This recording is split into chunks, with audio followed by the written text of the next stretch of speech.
I pledge allegiance to the flag of the United States of America and to the republic for which it stands, one nation, under God, indivisible, with liberty and justice for all. Great. Roll call, please. Commissioner Bridges? Present. Commissioner Cohen? Present. Commissioner Driscoll? Present. Commissioner Mackers? Yes. Commissioner Myberger? Here. Commissioner Kowski-Jordan? Here. Commissioner Stansberry will not be here today. Great. Thank you very much. Great. First item is opening it up for public comment. Any member of the public who would like to address the commission for a non-calendared item can do so now.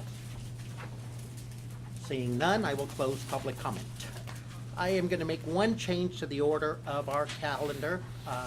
Item number 8 will be taken out of order, and I am going to push it as the last item of the evening. So it will come after the director's report, which will be item number 24, right after that.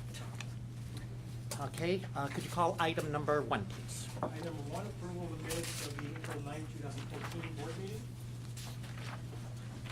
I move adoption. Second. Okay, to the maker and to the second, I'd like one change to the minutes. On item number 9 of the minutes, Commissioner Paston Jordan requested information on other funds owning and purchasing buildings. I asked for the reverse, which ones owned and chose to sell and get out of owning their business. I'd like the minutes to reflect that request. That's all right with me. Great. Okay. Second. Great. I will open up for public comment on approval of the minutes. Seeing no public comment, I will close public comment. All those in favor? Aye. Passes unanimously. Could you call item number 2, please? Item number 2 is the consent calendar. Okay, Chair will entertain a motion of adoption. I would move we adopt the consent calendar. I will second that motion. Great. I will open up for public comment on the consent calendar. Seeing none, I will close public comment. All those in favor? Aye. Aye. Passes unanimously. Item number 3, please. Item number 3 is board member reports and comments. Myberger, floor is yours. All right. Thank you. I attended 2 conferences since the last meeting. The first was the Pension Bridge Annual Conference, and I've been attached my notes for that. I thought it was quite interesting. There was a lot of discussion on hedge funds, so I thought that was an interesting topic of discussion. What I liked about the conference, there were a lot of public plan sponsors that were there, and a lot of what I would characterize as pretty good speakers. So it's a good opportunity to learn about hedge funds. It was interesting because about the different hedge fund consultants, because Alborn was there. So a lot of people said some nice things about Alborn and some that didn't. So it was, although they were not present there, so it was interesting knowing the different styles, both from the public plan sponsor as well as from other players. So that's pretty much that. Again, I have my notes there, so you can look at those.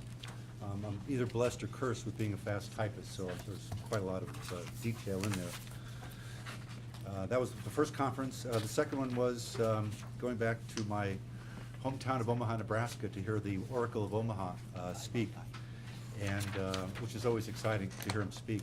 It's 3 hours of questions and answers. I did submit a question. They didn't answer it. It will be towards the end. Anyway, several topics of questions and answers. I thought there was a lot of relevant things. One of the issues was Warren Buffett, or Berkshire Hathaway, owns about 10% of Coca-Cola. His son Howard serves on the Coca-Cola board. And Berkshire Hathaway cast their votes against management's big compensation. No, Warren Buffett abstained from voting to accept the compensation package of Coca-Cola because it was large. Howard, his son, voted in favor of it, and so they're asking him to explain his actions. And this is a lesson for me, and maybe for others at this board, when he said that boards are sometimes social. There's social aspects. When you hire a board, you're not looking for a Doberman, but rather a Cocker Spaniel. So that explains a lot to me anyway. He is negative on bonds. He pretty much said he wouldn't buy any bonds. So I think that is the 800-pound gorilla in the room. What are we going to do with our bond portfolio? Because we have 25% of our portfolio in bonds. They talked about slow to personnel changes because they trust management, so I thought this was a great line. We're slow to make personnel changes. This is Charlie Munger. We love one guy, but kept him too long. He went directly from the director's chair to an Alzheimer's home, which I thought was an interesting comment about keeping management along too much. I wonder what that says about you. No. Just kidding. No, I think it all Loosening up the room a little bit. It's there. I know it's there. What does it say about them? What, gee, they're 82 And 90. Yeah, They 90. talked about a success for Charlie Munger is 90, and he says most 90-year-old males get taken care of by themselves. Interesting thing about hedge funds, and this is a bet that Warren Buffett has, and I think maybe another bet might be similar here, but the hedge funds are being sold very actively to Warren Buffett, and he's pretty much said no, but I'll tell you what, place a bet, $1 million goes in charity of your choice, we will go about hedge funds, you choose the hedge funds or the S&P 500. And so the bet's been going on since 2008. Hedge funds are up 12.5% cumulatively, the S&P 43.8%. So hedge funds have underperformed the S&P by 31 percentage points cumulatively during That's that. a short period. Yeah, that's the short period. But anyway, that's the bet that they have. Well, 5 years is my Wait, term. I have a That's, question. In terms of the bet, how long, what's the parameters on the timeline? I'm not sure how long it is. I'm not sure. They didn't specify what the bet was. Next time It's as long as the winner is in control. They might have had a timeline for it, but anyway, I did put the numbers that were on that. One interesting thing, they do a lot of, the railroad does do a lot of coal. Interesting thing that the Keystone, there's a lot of oil coming from the Keystone pipeline, which I was not aware of that. So a lot of interesting topics. My question is, the last one, how would you tweak San Francisco's portfolio to earn its long-term return of 7.58% and to avoid the losses in the fixed income arena? So that's the question I asked. He didn't ask it, so I sent him a nice thank you letter and asked him to ask that question. If I get an answer, I will share it with everyone. Thank you, Herb. I will open up for public comment on item number 3. Seeing none, I will close public comment. Could you call item number 4, please? Excuse me. Yep. Joe, I'm sorry. I'd like to make a little comment about my report. Oh, I'm sorry. Yeah, sorry. Mr. Stansbury's not here, so he won't be able to comment on this. Just the 2 lines at the bottom. One, Mr. Charlton from NPC, which is a long-standing consultant, general consultant. Very briefly, he talked about the roles, particularly the roles of the board. Joe, I'm sorry, where are you reading? I didn't see it in the packet either. Where are you reading from? It's the last item on in item 3. Okay. And secondly was a gentleman from Janus who wasn't his unique There it is. anomaly that he used for analyzing risk and return, but it's the first time I saw it done that way. And in terms of understanding risk premium, where you're taking your risk, where you're getting your return from, in a whole series of breakdown ways. It was a very early part of the first day. Very unique, semi-unique tool, another very good way for investors to understand where the risk is coming from, where the return is coming from. Good breakdown. And that was at the Pension Bridge Conference here in San Francisco on the 27th and 20th. I will again open up for public comment. Seeing none, I will close public comment. Sorry there, Joe. Could you call the next item, please? Item number 4, presentation of our risk exposures in the U.S. equity, international equity, and fixed income portfolios. Mr. Cook. Thank you, Mr. Nicken. Good afternoon, board members. This is our, at least in my tenure, our first complete benefit conveying the risk exposures in a comprehensive way to public equity portfolios and in our fixed income portfolio. There's also a lot of, there's about a 4-page narrative on the 2 public equity portfolios followed by charts. And so also, as I make a few comments on these, one thing that I'm hoping to achieve is some feedback from the board in terms of, is this too much, is it too little? Give me the executive summary, put everything else in the appendix. Looking for some feedback on what it is that the board would like, because we could either dial it down or we could give you a whole lot more. A couple of the keys is that on page 2 of the narrative is that we have a low dividend yield. In absolute terms, our dividend yield is about 1.65%. The benchmark, the Russell 2000 in the U.S. equity portfolio is 1.9. couple reasons as to why. One, a couple of them are stated here. First is that, we do have a growth tilt, and they tend to pay lower dividends. We also have an overweight to small stocks. They also pay lower dividends, and we also have excluded, we do not invest in tobacco stocks, and they pay high dividends. The first two we are okay with. We think that a small cap bet over the long term, it usually pays off. Right now, small stocks look like they're a little bit pricey relative to large, but in the long term it has paid off. So we're okay with that. We also think that there's been a kind of a chase for yield. Investors broadly paying too much of a premium for yield as a bond substitute, and so we think that the higher yielding stocks are somewhat expensive. A second thing to note also on page 2 is that we do have an overweight to small stocks of about 4.7%, and that's a relatively material amount. To summarize on page 4, I had to identify just a couple of opportunities for improvement. One is that the tracking error of our portfolio, as I expected, was on the low side, quite low actually, 0.8. The active share, meaning the differentiation from the benchmark, is 22.5%. If we are good enough, a good high gross information ratio is considered to be 1.0. So that means at the current level of tracking error, that would be 80 basis points, and that'd be about 60 basis points net.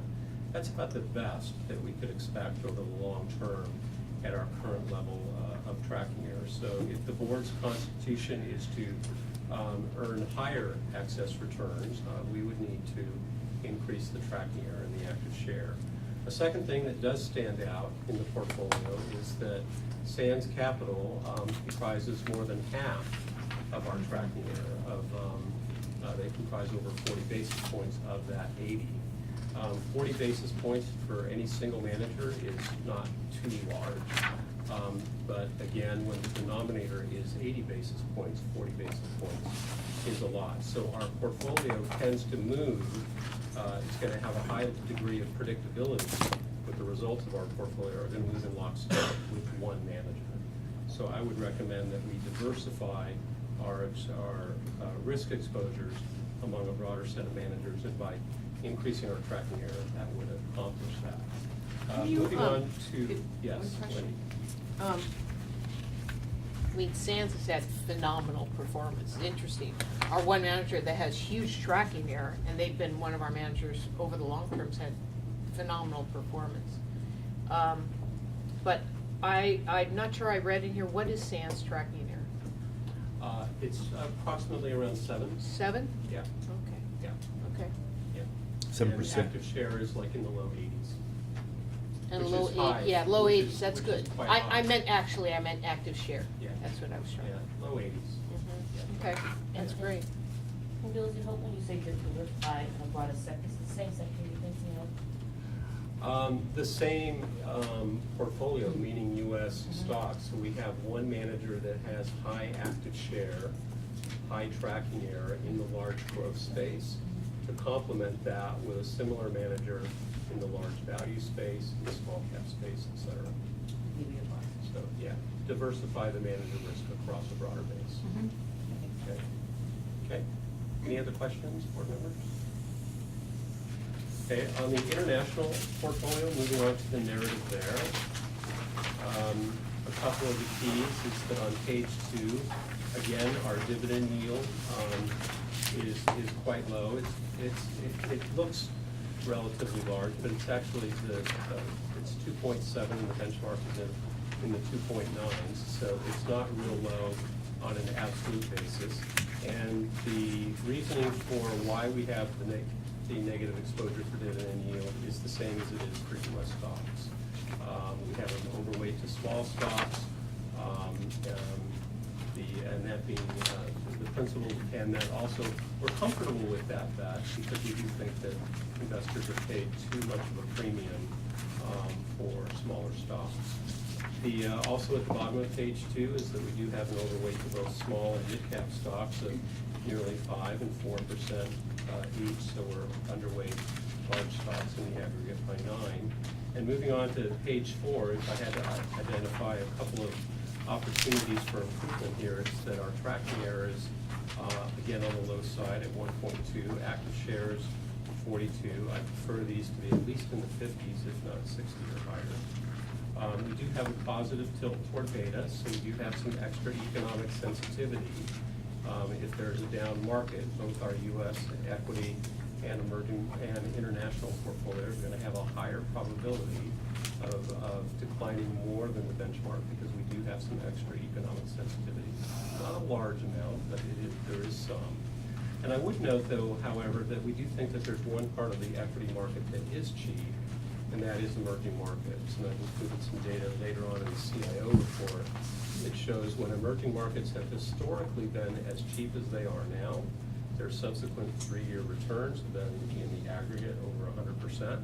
We're not expecting anything like that over the next 3 years. We do think that emerging markets may have some challenges in the near term, but we do think that they represent good investment value, and that over a 5-year period and longer, is that they are likely to outperform, even meaningfully outperform. So we will be looking to add to our emerging market exposure in the next number of months. Moving on to the fixed income component, a couple of things here to highlight. One is that we have lower duration by about 60 basis points, 0.6 years, I should say. We do have some extra credit risk in this portfolio by about a half a grade in terms of the credit rating agencies. But in exchange for that, in exchange for somewhat lower credit risk, extra credit risk, is that we have a materially higher yield by nearly 2%. So in the aggregate, this looks like a very good trade-off as long as credit conditions continue to remain benign.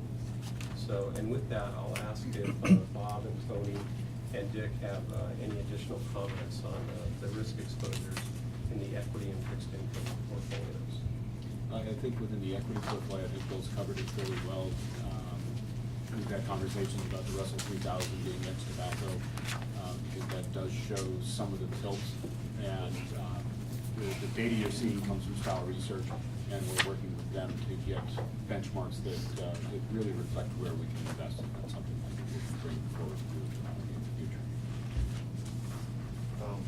The only comment I'd like to make on public equities is that many of the points that Bill had mentioned regarding the certain tilts and observations moving towards emerging markets, those have already been starting to ferment, and we've been actively moving money last quarter within the public equity portfolio from U.S. equities into emerging market strategies, which we already have in place, and we continue to do so on an opportunistic basis.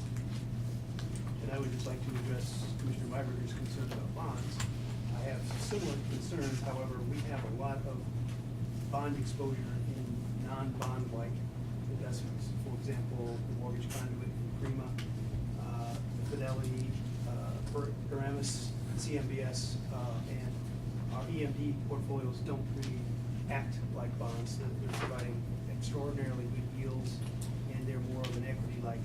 Now, granted, that's only a portion. The majority are still in bonds, and so we are exposed to interest rate risk that is going to be associated with the possible tapering. So we are exposed, but we do have a lot of non-bond-like portfolios. Maybe one more quick comment I'd like to add is that the scope of our holdings is 96% of what you see in the results here is 96% of our actual fixed income portfolio. But if I believe that it was 96%. That's right. The other are, the remaining 4% are the opportunistic. And as a result of those tend to have lower credit quality and higher yields. So our actual adjusted credit quality would be slightly lower than what's expressed here, and our yield would be higher. Okay. Are there any questions from the board? Yeah, I have a few questions. First, why don't we start with the bonds, since we last talked about it, and I think that's something we're going to have to address in terms of, yields rising at some point, how to protect that. And I think the right moves have been made to lower the maturities in favor of taking the credit risk to not give up too much yield. I think that's a very, that makes a lot of sense to me, to make those decisions. So you'll have a protection up to a certain amount when yields rise. The question I have for you, though, is the convexity. As yields rise, you don't want your bond portfolio to get longer. Okay, so, and none of these analyses have convexity, which is, in English, what that means is if you hold mortgages, you're gonna have lower prepayments as mortgages yields rise, so your bond has a tendency to get longer. So your bond is getting longer when it's gonna hurt you more. That's what's called convexity. It's in mortgages. So can you address the portfolio? How much convexity do we have? How much exposure? We have pretty good exposure to the mortgage markets, in the LCIO Housing Investment Trust. I think Leslie's done some studies on, our exposure is probably above normal. However, we rely on our managers within the core and core plus strategies to, be aware of this. They also want to perform in a down bond market, so, as we have discussed strategies with our core and core plus managers, they are trying to position the portfolio to not be as prone or not be as exposed to higher interest rate risk. Mhm. But yes, we have Uh, meaningful exposure. If you could quantify that, because you've shown several variables versus the benchmark, if you could quantify some convexity variable, I'd be, just more or less or whatever, just how much more is it gonna change? I mean, no one's gonna say, gee, who knew rates would rise, you know, that we can't rely on that. Moving to the equity side, and again, the analysis for this, the fund has subscribed to Barr Rosenberg Associates, Barr Associates for a long time, and this is not done with Barr's analysis. So can you give us some color why we haven't used Barr's analysis, why we're using this, that kind of thing? Do you want to handle that, or do you want me to? Well, part of it, what we've noticed with Barr, and actually, we've looked at the U.S. equity portfolio and the non-U.S. equity portfolio in Barr. A lot of the statistics that come out of style research are very, very similar. So we're looking at the active risk numbers. Some of the style tilts that Mr. Coker noted are also evident when we look at the same information within Barr. A lot of the factors that style research uses are the same types of factors calculated in a very similar format. And that's actually why Mr. Coker put in the appendice of the definitions of terms. They're very similar to the definitions you would see within Barr. The question I asked is, why are we not using Barr when we spent over $1 million for that contract? I'm sorry, how much did we spend? We spent over $1 million or so on Barr's contract. Why have we not used their analysis for this? That's over a long period of time. How many years is that for $1 million? Yeah, and Commissioner, this was my decision. I am familiar with style research. I've used it every day for the better part of 5.5 years. It's a very easy program to use.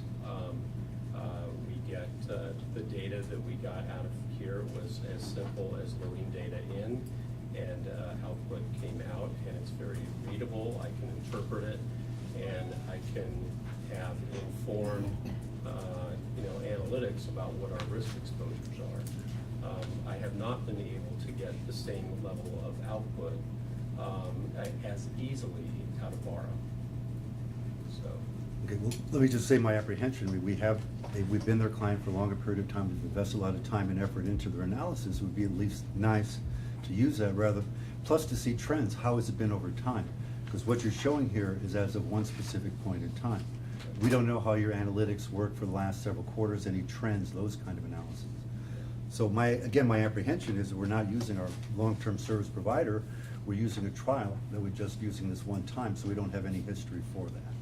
So those are my concerns in terms of using. Yeah, the trend is capturing factor exposures over a range of time is easy to do once we backload holdings. That's easy. That output is easy to Okay. One other point, I'm familiar with these kind of analysis. It's measured in standard deviations. When you see the numbers, it's standard deviations versus the benchmark.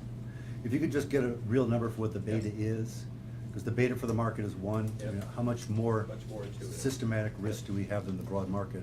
I think that'd be very useful, rather than how many standard deviations out it has. Because that is the systematic risk for the portfolio. And if you get that from 2 different sources, it makes sense to me. And if you have the last Barr report, I'd like to see the analysis for it, since we're using it. And again, thank you for your comments. I mean, if it's not useful for us, we should consider changing the vendor. I wouldn't say it's not useful. I would say that we were able to get this information very easily. So it's more ease of use than we have been able to get something. All right. Thank you for your comment. Commissioner Driscoll? Yeah, on the subject of the, where the BARA data and the BARA process was used, there's been 2 changes in that whole program. It's been one of our strategies for 7 or 8 years. If you have found a superior product that is more user-friendly, that can be backloaded, that's fine. But then let's decide what we're going to do with the previous contract. Because the risk management program was more than a discretion or a request from this board. Okay, if you found something better, that's wonderful. But we have to know what, not what went wrong. So if it's a sunk cost, let's get rid of it and move on to something better. Because we do ask staff to manage the risk, let alone doing it, watching our managers as well. So Commissioner, I'm sorry, is there a question or a directive there? The next time staff is going to make a report on our strategies, we're operating on 9 strategies. 9 initiatives is correct. Okay, the one that deals with the risk management, let's address that. If you're making another change, because I can tell you when it started, and after a couple of years, staff came back and asked for another change and another contract. If we have to change it because it didn't work, then just tell us that so we know what to expect. That's part 1. Okay. Part 2, with this new tool, and you're trying to draw a picture for us with all these different factors. I think if you're trying to tell us where you're leading us, what is then a good picture of all these factors? What is too much risk? Because do we or do we not want to make tilts? And that goes to the issue of tactical allocation. But as a CIO, if you're going to lead us, I'd like to kind of tell us where you think where you want to lead us to. Then we'll know how to use these tools, not just looking at snapshots. Yeah, I can summarize that going forward. I can do so verbally now. Yeah, no, you don't have to do it now. I know this process you're building. So we need to give you time to do it, as well as training your team and well, as training the board to understand what you're going to do. Okay. Wendy? That was more of a statement than a question. My apologies. Anything else, Commissioner? I just have a slight comment, because I'm very familiar with both Style and BARA, and I'm just curious, you said Style is ease of use, is that what you said? BARA just didn't provide the analytics, I'm just trying to get an understanding of that. Yeah, the team here has been using BARA for quite some time. Right. We demoed several others shortly after my arrival. I think there were probably 8 or 9 of us on our team that were part of those demos. And by all 8 of us agreed that we would like to use Style research going forward. So it's just So it's for ease of use. easy to use in personal preferences. Yeah.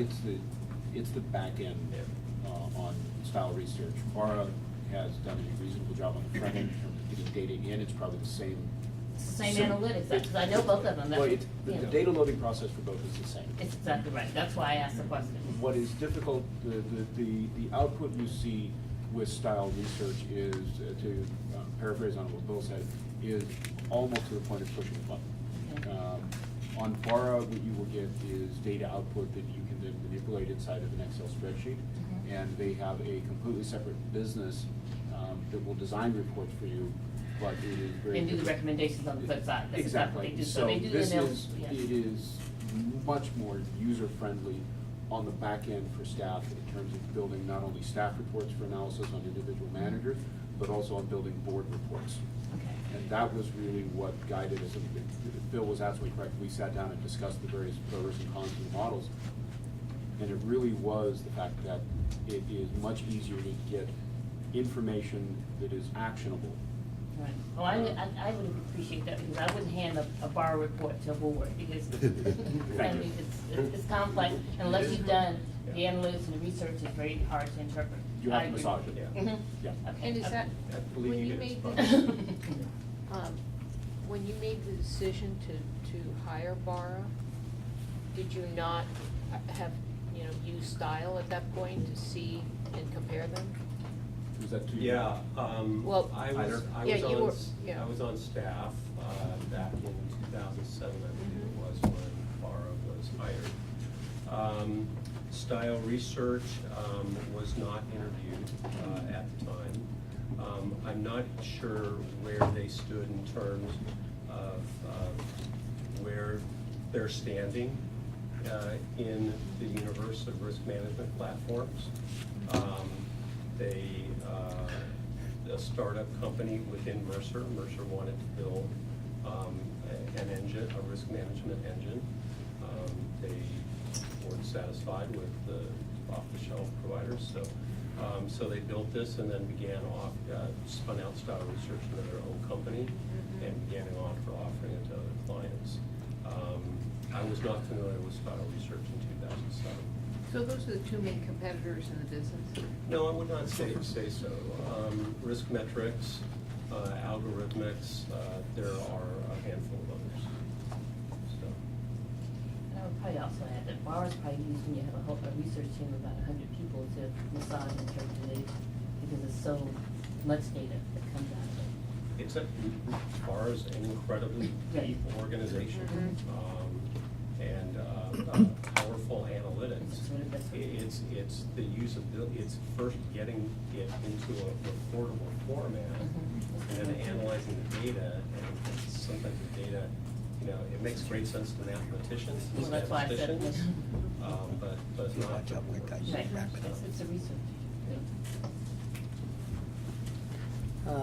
On the risk exposure, Bill, what pops out at you as the first thing you're gonna look at changing, and what can we expect from you? Yeah. Because ultimately, we look at this to lower risk, so what will come our way to make Yeah. our Yeah. investments less risky? Yeah, very good question, Commissioner. A couple of things that stand out. One is that both portfolios, the good news is that they're very, very well diversified. I'd say the word of caution is that they're so diversified that we've hired a bunch of active stock pickers, and when we put them together, they cancel each other's bets, and that we don't have very active portfolios. So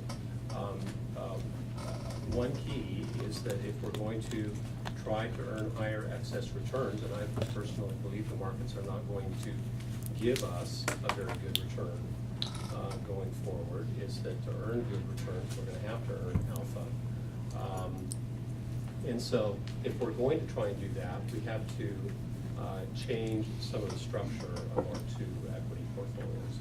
And the second, I would say, is that while I share Commissioner Paskin-Jordan's views on SANS, I think they're an incredibly outstanding research engine, and so I'm confident in them in the long term with making high stock specific bets, and they certainly do that. Is that they do right now are a very disproportionate percentage of our portfolio. Our U.S. equity portfolio is going to move up and down with their performance. So I would like to balance that out and hire other managers that are also very active and have completely different exposures than SANS does. And what type of timing would you put to that? A month, 3 months, 6 months? Yeah, I would say it's going to take at least 3 months and probably more in the range of 6 to 9 months. Okay. Yeah. Great, thank you. I will open it up for public comment on item number 4. Seeing none, I will close public comment. Thank you very much.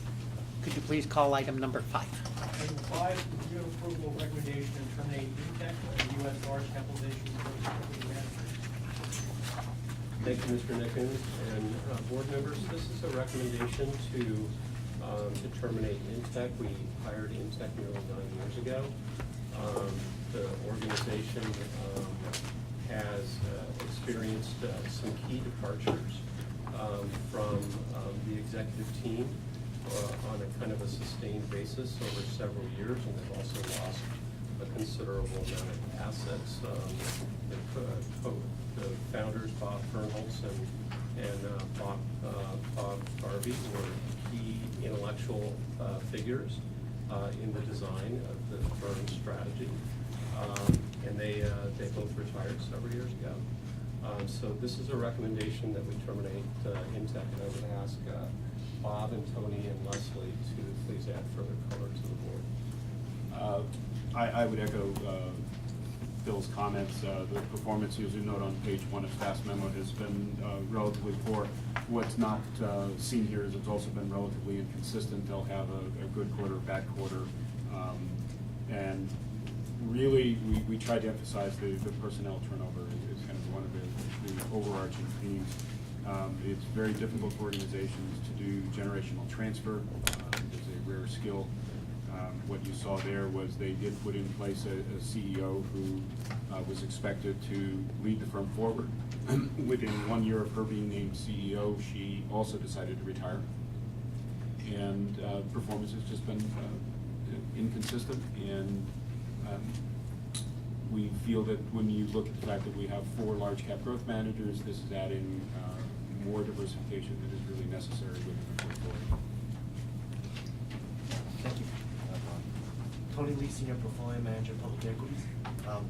And we've already highlighted the performance, but I'll just review a couple highlights on why we're recommending the termination of Intech.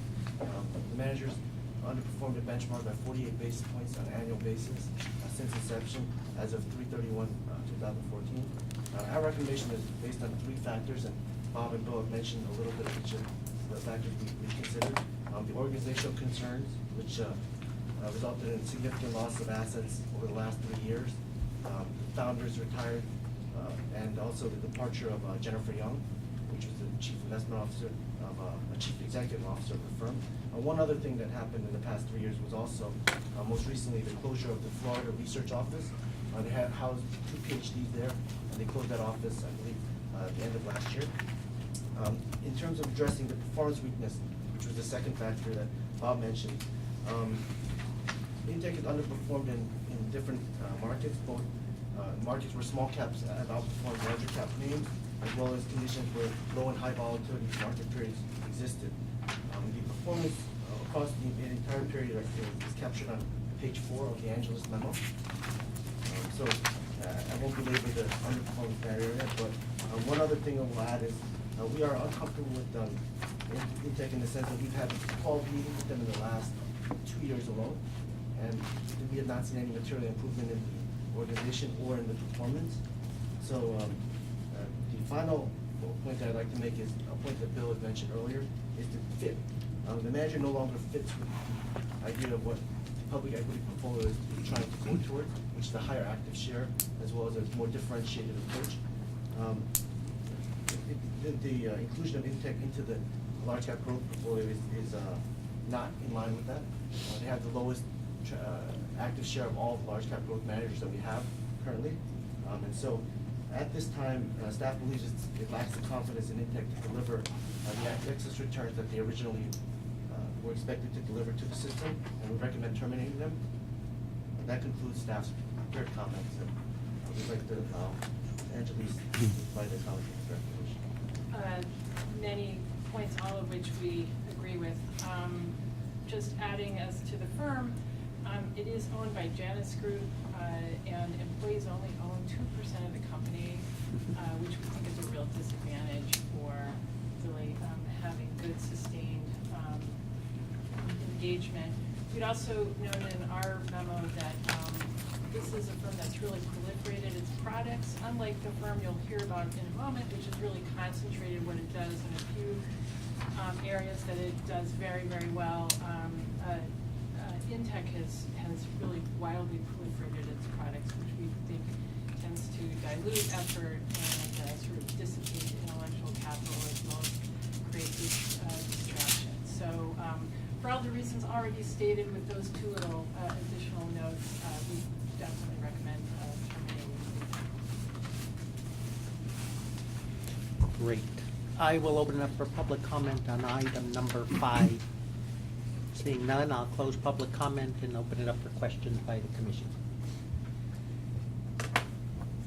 Joe? A couple observations. Obviously, I agree with staff's recommendation. I know when they were added to the list, when they were hired a couple years ago, there was a recommendation coming for termination. I believe I asked staff to restudy it, which, again, the board gave you more time to do that. It's not that I disagree with some of your observations. This is a quant shop. Personnel turnovers affected different ways. I think they had a Florida office for the convenience of some of their employees because it was ran out of Princeton, and the investment team was not so much the same investment team, but having met with their lead people, they're bright people. The quant shop had the ability to add more products, mainly because of the demand of their clients, many who wanted low volatility products. When you have a quant shop, it's very easy to add products as opposed to the fundamental research that folks like SANS does. The intensity and the amount of research done on every selection is incredible. So I'm not trying to defend them, but we give them plenty of time through several market cycles, listen to their different strategies, of when it should work, when it has not worked, and we've been more than patient. So besides the fit test, which is a big going forward issue, thank you for bringing that to our attention, Tony. Is it time to terminate these people? As for their good people, having met them again, they're the same people, they're very bright people, but their product's not working. Much like can occur in any active strategy, particularly hedging. If your information advantage or your process is no longer as efficient because your competition is trying to figure out what you do as well, you may lose that competitive advantage. It just happens all the time. That's one of the realities. That's why we have to monitor them nonstop, and sometimes you feel uncomfortable. We pull money away, or we walk away. We started out well with these people, but the advantage has disappeared, therefore. Anyway, thank you for your work again and your recommendation. Any other questions? Commissioner Myberger. Yeah, I have a question on the loss of clients. You mentioned that as a factor, that they lost, the assets went down from $70 to $50 billion. To me, that's an important factor in terms of looking for weaknesses in a company.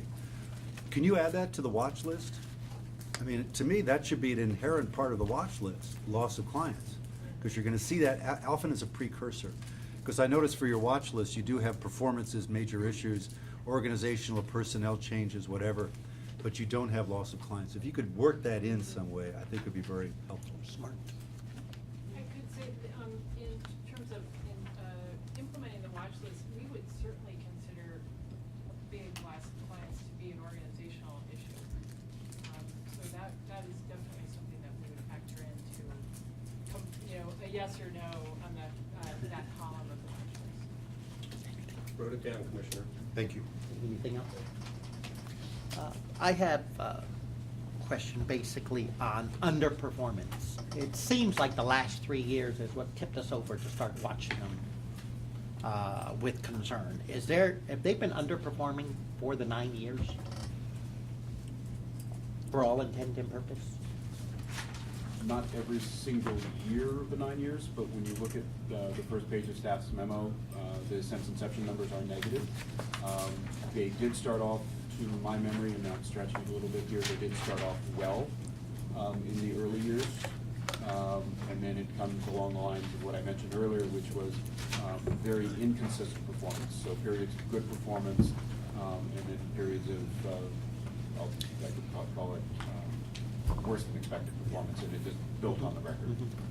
It was the inconsistency, even in markets where you would have expected the performance to be strong, I would say that really tipped it. Would it be fair to say that if they hit the benchmark, that has cost us $1 million a year in money, rather than these percentages, just so I understand what it took out of us in dollars and cents, so we know we invested X amount of dollars and we were hoping for so much, and obviously we didn't meet that mark, but there's some dollar amount that it cost us. So my back of the envelope is roughly $1 million a year. Yeah. Is that accurate? About 1.25 million. 1.2, okay. I should say at today's current levels of investment, I don't Okay. know what amounts we had invested with them. Okay, so that would mean if they performed, and I'm following Bob's train of thought, that for the first few years they did okay out of 9. So I'm gonna say for 3 years they did okay, so for 6 years we took the dump in money. So the 1.2 may be $2 million a year. Would that be a fair way to describe it? I think we could get something like that, Commissioner. Look at Angela's, has the count of your numbers, but what do you mean a Okay. dump? Beating the benchmark or beating positive numbers? Yeah, an Excess absolute- returns, information absolute- ratios. yeah, Different numbers absolute mean return different things. versus underperforming the benchmark are two different things. Angela's memo. I can't quite hear you. On page 18 and 19 of Angela's memo, there's a rolling 3-year chart to show in what period they've been able to capture. And so, to Commissioner Marcus's point, there's a proliferation of dots that are underneath that line, which is representing that they have underperformed the rolling 3-year period. But it's not every period within that 3-year period. There are periods of up cycles and down cycles for them. But that's what caused us concern with the inconsistency in that number. Commissioner, I also, I'm sorry. no, please go I ahead. was just gonna add on page 2 of our memo, as Commissioner Driscoll mentioned, we do show the calendar years of which there were 8. Really, so for 4 of those, they underperformed, and in none of them did they outperform by our expectations of 3%, so.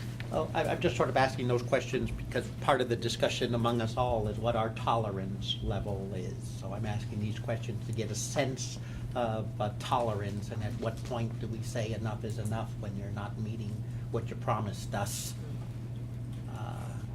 So thank you for that. Commissioner, I do have a comment, if I may, on this. When a manager has underperformed, one question that we attempt to answer is this a period of understandable underperformance? And are the securities that they own, are they now cheap relative to the landscape of investment opportunities, and should we be adding to our investment? In this instance, we've just come nowhere close to an affirmative on that. Yeah. Great, thank you. Yeah, I Commissioner would- Driscoll. Just wanted to comment, I know when I asked for this back in December, one of the numbers I asked for was to include the up and down numbers. We see that number when we hire people. That's another number to track over rolling periods. Obviously, one of the things that Intech did not do, they're down, they did not make up for their ups on their downs. So that's, Well said. we can see a net negative number, but that's another indicator of how much risk we're letting them, and another way of looking at their information ratio. Here's where it just did not work out. Partly, I think what's difficult with in just this analysis is that there are firms that have gone out of favor for 4 years, like a GMO, because it's what you expect from them during a time when they're not gonna be in favor, or Dodge and Cox, whoever it is, they'll tell you if you're deep value and it's a momentum period, we could be out of favor for 5 years, and the question is, how long can the board stomach it? Because just that 5th year, you get out, and then the market changes, and so I think that when you start throwing all the other factors in, like, personnel changes and downside capture, upside capture, are they capturing it when they're supposed to? That can take a longer period of time. So sometimes those managers that will go out of favor of performance causes the board sometimes to jump too quickly. And so I think re-looking at these is really good historically to go back and say, well, let's look back at 4 years. Were our decisions correct? And even decisions from the board, and revisit that, because I find very few boards do that. They just kind of move on to a new manager, but they don't look back and say, if I stayed with that manager, how would I have done?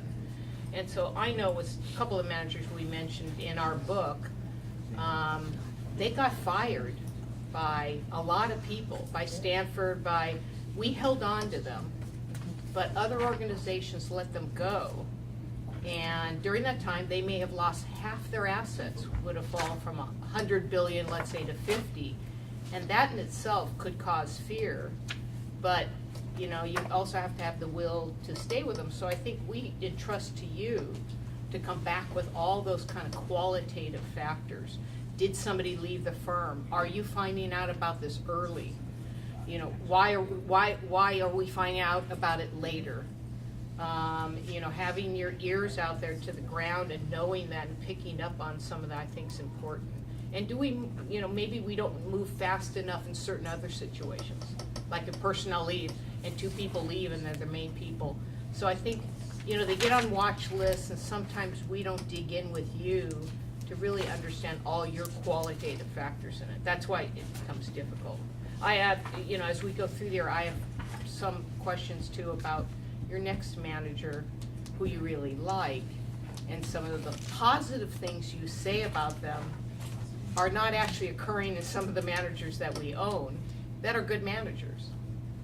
So, 100% institutional, I'll walk through it when we go through the next manager, and just to kind of get your train of thought on why that's the case. They don't, take retail clients, or they don't, whatever it is, but then again, you can look at another manager like Sands, and they take a ton of retail clients.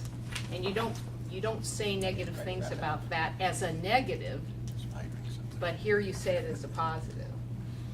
So let's go back, and when we run through that, we'll run through your list of why you say those are positive. Okay, the chair will entertain a motion on this. I move we adopt staff's recommendation to terminate Intech. Second. Great, discussion on the motion. Yeah, Commissioner first, Myberger. we're talking about $250 million. Where will we put the proceeds? It will temporarily go to, let's see, this is a large cap manager. It will temporarily go to the S&P 500 or the Russell 1000. So it will go to a large cap index. If the board approves our next recommendation, the capital for that is going to principally come from U.S. equities. So it's essentially going to be into the index and back out. Any other comments to the motion? Seeing none, all those in favor? Aye. Passes unanimously. Thank you very much. Could you call item number 6, please? Item number 6, review and approval recommendation to hire Arrow Street Capital for a global equity mandate with an initial investment of up to $500 million. Thank you, Norm, and board members. This is a manager, Arrow Street, that I personally know extraordinarily well. In my prior tenure, it was our largest allocation to any manager across an $80 billion platform. So the institution had a lot of money with Arrow Street. I personally have conducted on-sites with them 4 or 5 times in the past 5 years, and met with them more than 10 times. So I feel like I'm an expert at this strategy, but I'm going to turn this over to Bob and Tony and Leslie and Mark for their comments on this recommendation. Commissioners, this recommendation is the culmination of the global equity starts that we started last year. We've already had some comments through the prior item on why we feel so compelled about Arrow Street. The 100% employee ownership is definitely a compelling factor, but what I also found interesting was their approach to ownership transfer, their ability to move into not only the second generation and the third generation of ownership.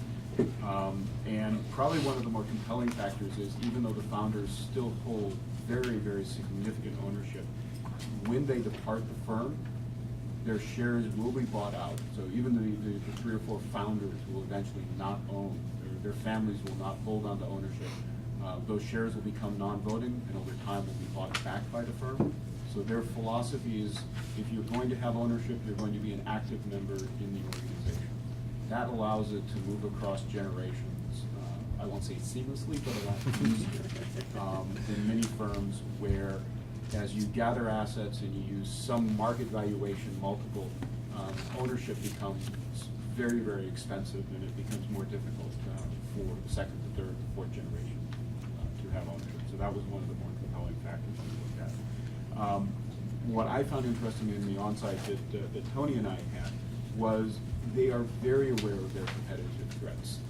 That was probably a 5 or 10 minute conversation. They don't actually view other quantitative managers, such as the firm that came from Panagora, as their threat. They're really looking at some of the high-frequency traders.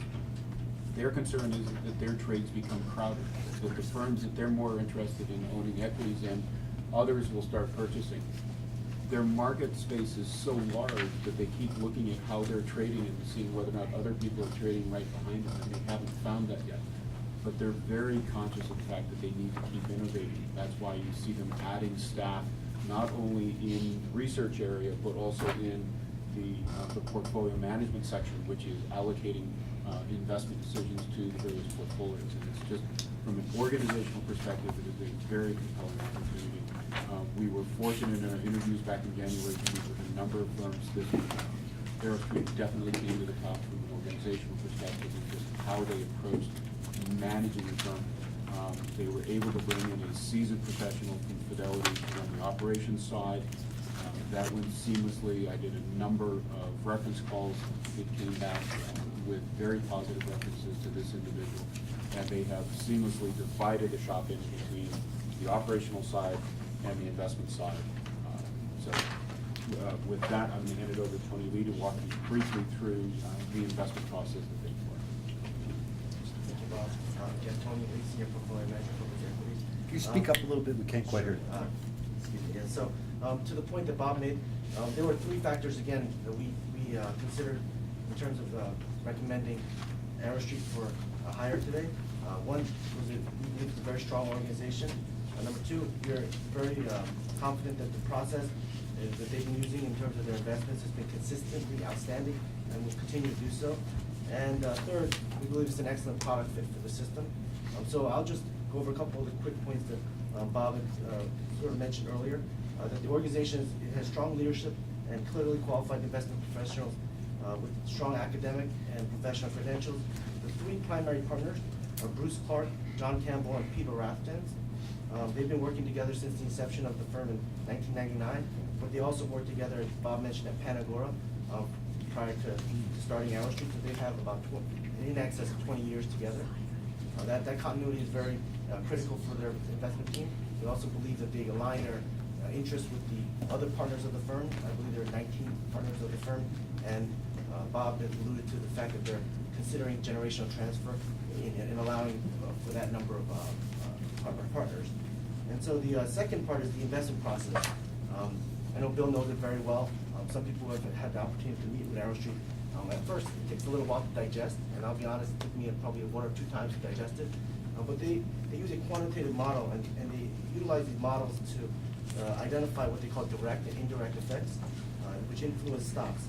Once these effects are aggregated, Arrow Street seeks to add alpha by analyzing these linkages as well as the expanded linkages within the indirect effects in order to generate a buy list, in which they'll optimize a portfolio based off of this buy list.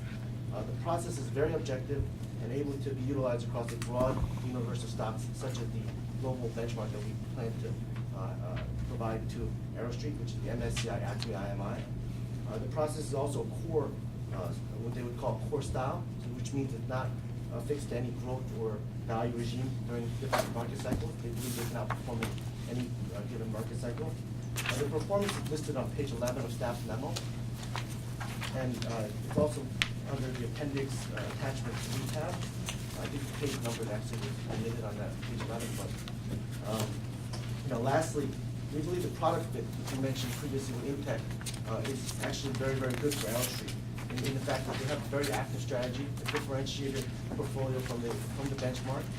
They regularly have active share in the 90% or greater range.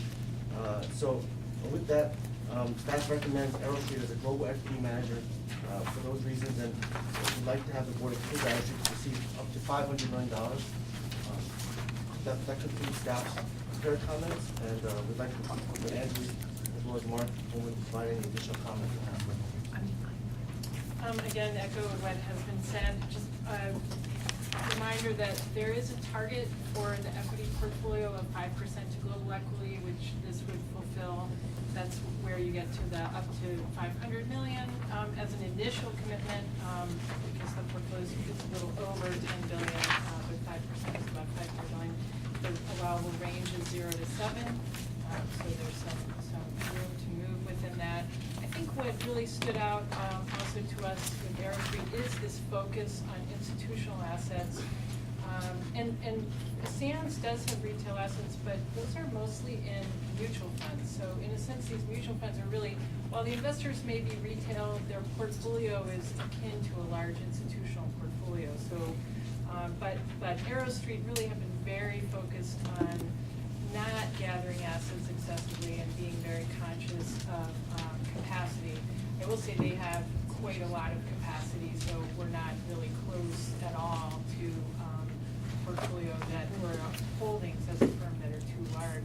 I think just want to really underscore the quality of the people. Pretty much all the investment people are either a PhD or a CFA. So it's really an unusual level of accomplishment, intellectual accomplishment in this field.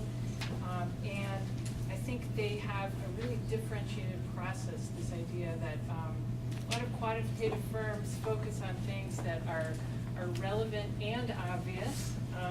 And the obvious part is what can get traded away pretty easily, that you often see with sort of commoditized quant products.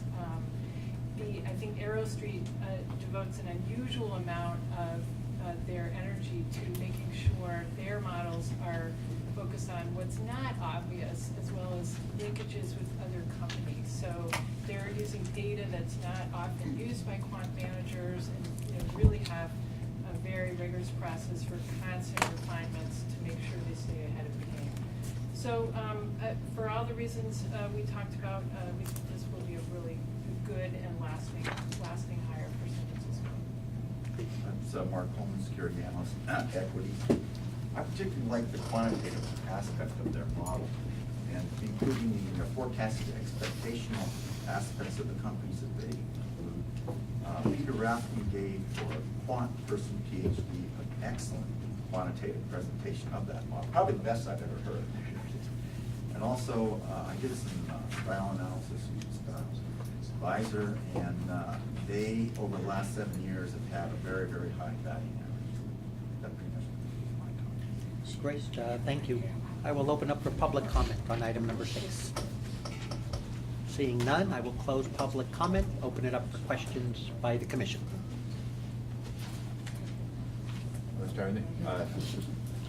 Someone has to start. On your page 6 of your recommendation, I realize you're going to be negotiating guidelines. Okay. Whether it's they're going to tell us what they want or we give them the restraints now. But item number 6, investment objective. I don't think anyone would ever, that statement, I'm not saying it's meaningless, but do you ever want to hire somebody who didn't want to beat their benchmark? Not really. No, okay, I'm sorry to tease you. It got me distracted away from the typo on the page. I think it should be picking up. The thing is, maybe we could narrow that down so I know what to expect. Much like we just discussed with Intech, how much time for the tracking error, and the tracking error is going to go up and down based on what they decide to do. But we have had something with no benchmark, right? In this area? In our portfolio altogether, right? I don't think in the public securities, I want to say no. No. Even in the privates, we've always made statements. Yeah, And there's always debate. And the other areas of benchmarks are a little trickier to use, but it's some measurement. Okay, except for currency overlay. That's what I'm going to. I believe it was a 0. Zero is the benchmark there. It's a Correct. different. I just wanted to qualify that there was one that was 0, and it's not good to give an impression that we invest in everything has a benchmark and above. That was 0. And they didn't even beat 0. We have an objective. What is the objective for this manager? So I know what to expect. Maybe you already talked about it, just didn't make it on this piece of paper. Because of the 150% turnover. We were just discussing that, we believe it's 3 or 4%. I'll verify the information Yeah. for you. Again, it's going to be a high turnover portfolio, very active, so, okay. Yes. Anything here? Yeah. Yeah, go ahead. Yeah, that was one of the things that grabbed me too immediately. I was looking at saying, why investment objective, you're talking about tracking error, but you didn't say what you expected outperformance over a market cycle. That's on page 6 of our. Is it? It's Okay. 3%. Yeah, I would expect, I think like Joe said, I expect to see that, I think, in the investment objective. But I don't have a problem. I mean, I know them, I know they're excellent, incredible people, but I just want to try, so I want to try to understand your train of thought on this. Because you wrote as a positive factor that, sorry, I have Norm's glasses here, so I'm trying to read this. I'm sitting here looking at you halfway. Norm, does that mean you Yeah. can't see? That's right, he can't type, so. Clean up later, don't worry. Okay. And I love what you're trying to do, because I see that you're trying to get these active share managers into the portfolio, high active share quickly to kind of reform the portfolio, and they are a star. But, so we walk through the positives, and you say, and I just wrote that down in my own notes, so I'm not looking at the papers, but note that they don't speak at conferences, and they don't write white papers, although we know a lot of our managers do, but you find that a positive, that they don't. Absolutely. If you've got a secret, why tell others? Then why don't you say it as a negative when the other managers do that we have? I would say that with regard to like fundamental managers, that's not as much of an issue, because their intellectual capital is in the stocks that they're choosing. For a quantitative manager, if they talk extensively, they could be giving away some trade secrets. So when GMO speaks and writes their white papers, do you think that they're giving away their secrets and that's a negative? Because they do that extensively. Well, in their instance, I guess it depends on, in terms of how often they do that. If, for instance, let me go back to the thing about conferences, is we had an activist manager in my prior tenure. Shortly after hire, we began to know, because we track these things on the internet, we get these feeds, and we saw he's speaking at a conference like 3 times in a period of a couple months. And so we began to monitor this. How often does this take place? Because it's not a huge shock. He's a key player, in the organization. And over a period of time, we became comfortable and confident that it's not excessive. I do like it that AeroStreet keeps an incredibly low profile. They do essentially no marketing. They keep themselves out of the news. To me, that's a very ideal profile. For a manager that is, that I always see on MSNBC, or always writing articles, personally, I don't view that positively. Yeah, I view it as a Now, negative too. if it's done in some measure, I find value added in that. Okay, I just trying to understand how you differentiate our managers, and in my mind, if I see a team out too much, they're not managing it on the ground, on the floor, unless they're seeing stop, their marketing is not a positive for once your money's in, so I think it is an important thing. But I just found that interesting. That help answer the question? Well, yeah, I'm just, again, trying to dig down into a little bit deeper in your analysis of why you like a specific manager. And I think, this is different because we're moving the portfolio, and I can see this as you're trending to do that, so that's why I'm gonna try to dig into a little more of your Sure. philosophy Could I as just you, add one because more? it's a large allocation. I mean, Could I add 500 one? million is large, so we wanna know that you're really doing this due diligence, we wanna kind of track, your analysis in there. 19 partners. So, to me, what's important is how's that spread? If I see 3 of the partners owning most of that, and everybody else has 1 or 2%, that's not good to me. So can you explain the ownership on the highest ownership, the 3 or 4? They've done a very good job as an organization of not, I was actually looking at their ADV the other day because I was trying to find the information. A lot of times, depending on how they've structured it, you can find out ranges of ownership. They unfortunately have structured their ADV in such a way that the primary ownership is an LLC, but the 3 founders do own the majority. Yeah, so which is not that great. I mean, you'd like it, but you'd like to see it move down into the next team that's down below them. And that is a fervent issue for them. They have grown, we've got 150 people at the firm. They're expanding the amount of space they have in the building there in Boston. And our anticipation is you will see new partners, likely very heavily on the investment team side, because that is key for them going forward. It's a great place to work, Commissioner. The job satisfaction is very high. They have great culture. There's very, very low turnover. For intellectually curious people, it's a great place to work. Okay, and then next, again, I think these guys are fabulous, so I'd love to see that they're in this portfolio and coming, gonna be voted on here, and that it's somebody you were looking at. Was Aero Street in the original search group that you started with, or was it added in by you?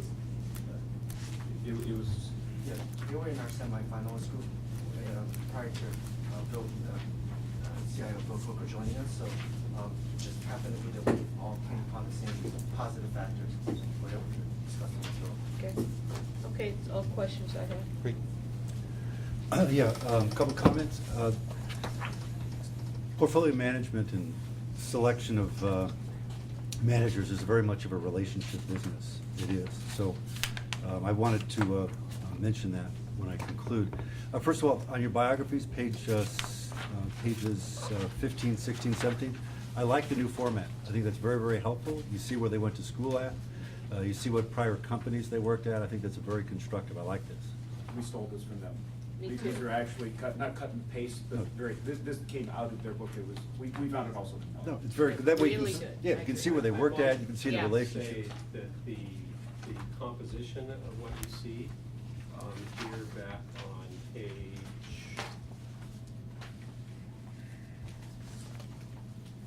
7, and what you see prior to page 7, this is new. So this whole structure, this is the format that I plan to follow going forward. There will be a 3 to 6 page investment 3 to 5 page investment recommendation, summary of terms, and then these kinds of factors explained in a page or two. You know, I like that. No, I would encourage that going forward. Regarding voting on this issue, I'm going to vote against it. I have not met the managers. To me, money management is a relationship business. I like to see them. I would like to have a chance to ask them questions. $500 million is a lot of money. And sorry, I just don't have the comfort until I meet them, see them, ask them a few questions to vote in favor of them. So let me just say, my vote is based on that. It's not based on the qualifications that you presented. It's based on it's a lot of money, and I would like to see the managers before I vote to hire those. Let me also say we've had a lot of turnover in managers, which is why they're coming in front of us in the first place. So I like to see what they look like going in. That way I can see how they go as time progresses and see what the contradictions are. So again, I will vote against this today. The chair will entertain a motion on this. I move to adopt staff's recommendation to commit up to $500 million to AeroStream. I second it. Okay, is there discussion on that? All those in favor? Aye. Opposed? Nay? Okay, thank you. Thank you very much for the presentation. Could you call item number 7, please? Mr. Commissioner Matthews? Yes. Can I ask a courtesy question? Commissioner Myberger, I think if you went to Boston, they'd be happy to meet with you. Would you I mean, like, not to change your vote. would you but I like to mean- continue it to that day then? Pardon? Would you like to continue it until I have that opportunity? No. Okay, done. Item number 7, please. And number 7, review approval to commit up to $50 million to Bain Capital Ventures Fund 2014, Bain Capital Venture Co-Investment Fund. Thank you, Mr. Nickens, board members. This is a recommendation to invest in 2 vehicles, or actually 1 vehicle plus a co-investment. And I would like to have Art and Tanya and Anita and Marshall, the latter 2, our colleagues from Cambridge, to provide the board with analysis on this recommendation. Thank you, Bill. Good afternoon, Commissioners. This is a re-up opportunity with Bain Capital Ventures, which is the venture capital arm of Bain Capital, Boston-based firm. Maybe you've heard of them. They were in the news quite a bit 2 years ago. Famously founded in 1984 by a former presidential candidate who announced his departure from the firm in 2001. The firm is quite large today, one of the largest private equity firms that pioneered the consulting-based approach to private equity, manages over $75 billion in assets under management. The venture capital team is much smaller, managing only $2 billion over 5 funds. The team itself is large, stable, cohesive, and I would say institutionalized in typical venture partnerships, given the DNA that they share with the parent firm. The team has delivered consistent returns over its mature funds, very strong gross IRRs, acceptable net IRRs. The difference between the gross and net returns is probably due to their premium economics, something that is not unusual for a Bain Capital fund, nor is it unusual for a well-performing venture fund where you often get what you pay for. We have tried to mitigate these premium terms, which are 2.5% management fee, as well as a 25% carried interest, no preferred return hurdle. We've tried to mitigate this by balancing our commitment across two funds, the main venture capital funds that we have to pay full terms for, full economic terms for, as well as a co-investment fund that charges a much lower 75 basis points on contributed capital only. It should reduce our effective fees across the two partnerships, which obviously should increase our net returns going forward. More details, Tanya, share with you. Thank you, Art. Tanya Kim, Senior Portfolio Manager. We recommend you approve a commitment of up to $50 million to Bain Capital Ventures, BCV, to be split between two funds, the main fund, the core fund, and the co-investment fund. Both funds highly oversubscribed and expected to close on June 6th. San Francisco previously committed $10 million to BCV 2012. We're happy with the relationship and how it developed, and certainly would like to continue that. The core fund is a $625 million vehicle that will combine investing in early stage and late stage deals out of the same fund. This has been the hallmark of Bain Capital Ventures strategy since inception in 2000, and they've done a really good job with that. The allocations from to early and late in each fund, they vary. There are no strict allocations. However, historically, the majority of capital has been invested in growth stage deals. These are the deals that typically have revenue, often EBITDA positive, growing really fast, have product, customers, and just need additional capital to fuel their growth and continue to scale. So Bain's primary focus is on enterprise IT. They historically invested in 4 core sectors, which have been consistent since inception. And these sectors are healthcare, business services, a little bit of consumer, and business services, and software. The capital has been allocated approximately evenly, with more capital going into business services deals that have done especially well, and a little bit less capital going into consumer deals where Bain had some losses at the early stage. Along with the core fund, BCV is raising the co-investment vehicle. The ultimate purpose of this co-investment vehicle is to participate in the potential upside of the growth equity deals that are already in the Bain Ventures portfolio. And we really like how Bain approached this process. And we're very thoughtful about the strategy for the fund, what structure they're gonna put on it, and certainly the terms they're gonna charge their investors. We looked at the pro forma track record that includes all of the deals that they had extra allocation, and had they had that vehicle in place earlier, that overall performance would have been accretive to the overall fund performance. And historically, they limited allocation to any one deal in the fund to approximately 7–8% to maintain diversification of the portfolio. And they just want to continue doing it without changing the mix or type of deals they have in the core fund. That's the purpose of the co-investment vehicle. So we're certainly in favor of doing it. So here is why we would like to continue our relationship with BCV.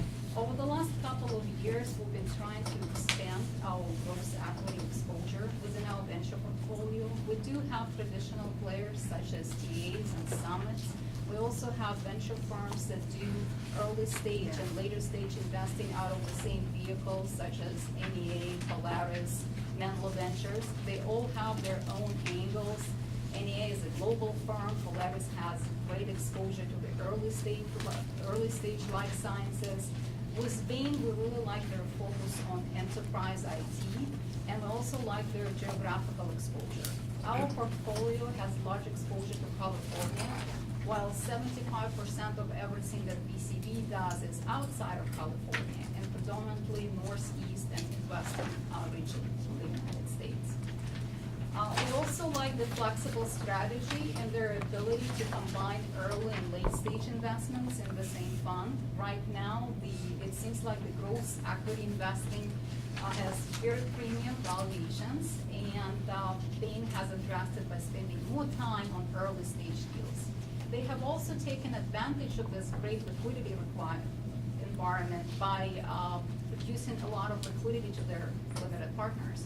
Over the last 4 years, they have produced $1.5 billion in liquidity to limited partners. The performance has been fantastic. You look at their first 3 funds, which are the 3 mature funds, they're all top quartile based on all metrics we typically like to look at. And these are RRRs, multiples, DPIs, which measure how much of the contributed capital has been returned back to limited partners.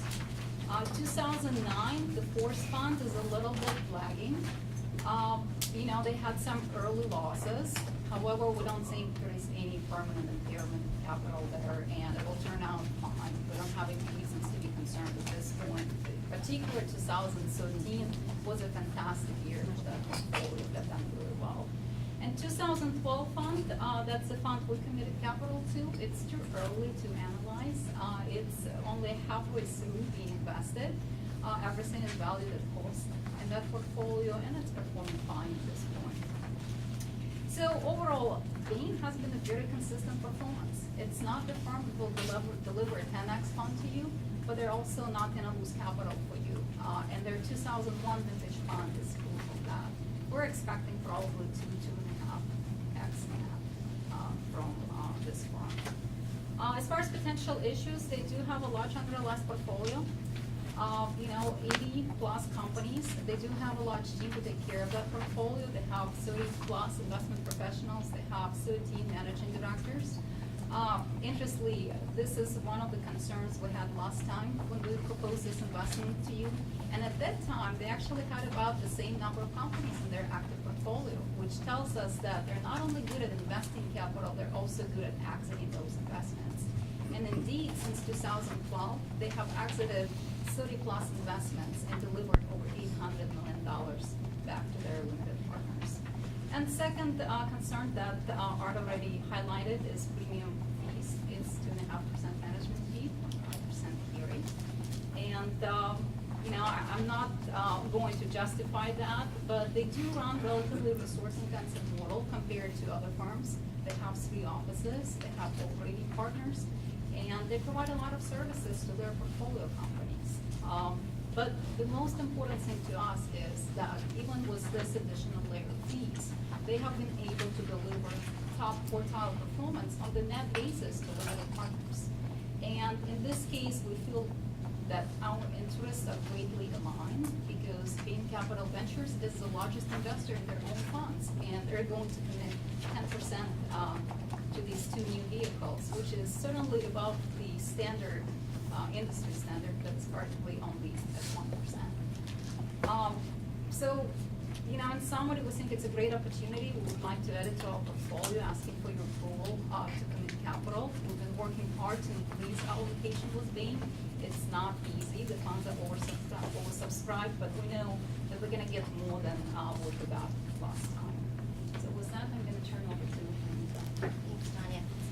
That's a great summary. I don't have too much to add. I just would like to note that Bain Ventures is a top group that we view in terms of being a diversified venture firm, a good complement to San Francisco's overall venture program. It is in an oversubscribed situation. It is performance has been strong, and you're an existing investor, which is fantastic. But we're cut back last time, as far as I understand, as well in terms of allocations.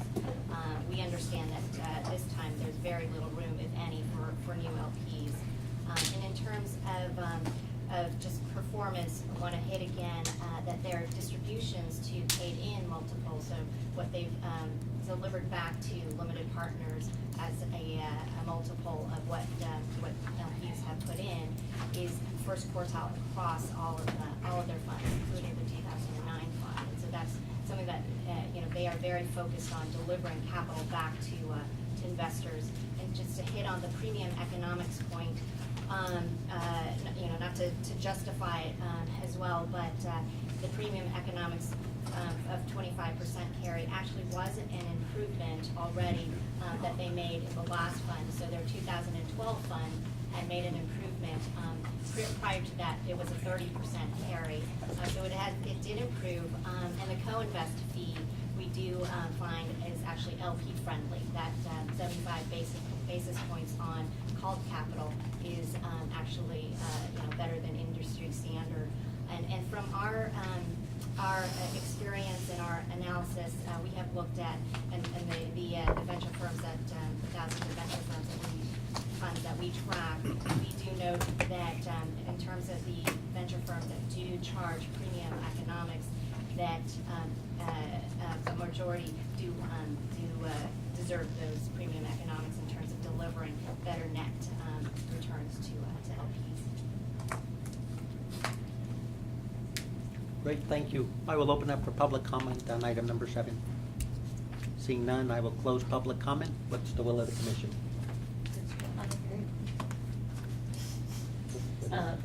I will support staff recommendation. I like the fact that they invest invest back into the fund. They're the largest holder of the public fund. I also like the diversity that they have, 75% outside of California, so it gives you a broad base. And the performance, most of all, speaks to itself. I mean, I look at the performance that you presented in the proposal, and it's great. They're consistent, so I will support this proposal. Anything else? Right. Chair will entertain a motion. Just one question. Sure. I mean, I'm for this investment, but in 2009, they had, 42 investments. Was that just because values were so low and they just, why was that almost double what they normally put in?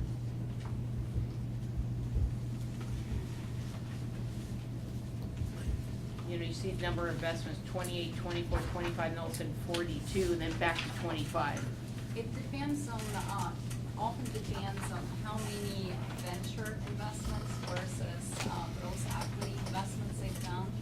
And I don't have the allocation in front of me, but I'm thinking they probably have done more venture investments that are typically up to $10 million each for them. That's why. Yes, I have it right here. It's probably about 60, almost 70% venture and 30+% to growth in that 2009 fund, which is a bias towards venture versus some of the earlier funds. And it's venture, and what was the 30%? What did you say? The growth funds. Growth. And was that so different from any of the others? Was that? So for 2001, I have approximately 30% to venture versus, I'm sorry, oh no, I'm looking at this the wrong way. Excuse me. 2001 was a much smaller fund. Yeah, I'm trying to understand their attribution. Yeah. So if you look at their returns, is it actually because they've moved their asset allocation, more to venture at the right time, or, trying to figure that out? It's okay, you can get back to me on that. Yeah, with a little bit more flavor on that would be good. Thank you. Yeah, if you recall, I voted against this for the first fund because the fees were so high. There was a 25% carried interest, which is the same fee for this. So I see there's a co-investment opportunity, and just so co-investment, typically there's no carried interest and the fees are significantly less for the co-investment. So let me ask you this, net, will our fees be below 20% carried interest if we invest for this?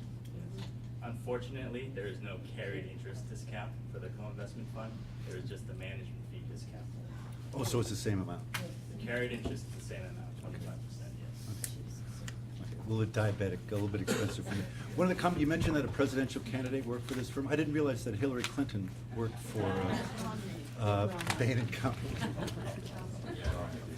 But anyway, let me just say what I like about it. I like the fact that it's outside Menlo, our Bay Area. I think that's an important diversification for a venture fund. It really is, because we're very much concentrated in the San Francisco Bay Area. So I like that aspect. It's just that the carried interest is just a deal breaker for me. So, and that's it. Okay, Chair will entertain a motion. I move we accept staff's proposal. Is there a second to that? Second. Great. Any discussion? My question is about the difference in the fee and co-investment. Is the co-investment portfolio, is it not with the company's already investing in it, or more of the club deals? I just want to understand the difference in the fee therefore. It will be a top-off fund to invest in the main fund's growth equity deals where a larger equity amount is required than the fund's diversification limit will allow. Right, so it will be in the same, portfolio that the main fund has invested in. It's hard to read that in terms of an alignment question. Whether we're getting a break when they do that, because they could charge us at 2.5 if they put it in one fund, or Correct. not. I understand where you're coming from. So it's not pro rata, right? It's only on the larger deals where extra equity is involved. And so there could be potentially an adverse selection issue, right, which is mitigated by the fee discount. However, we checked on their track record in their venture deals versus their growth equity deals.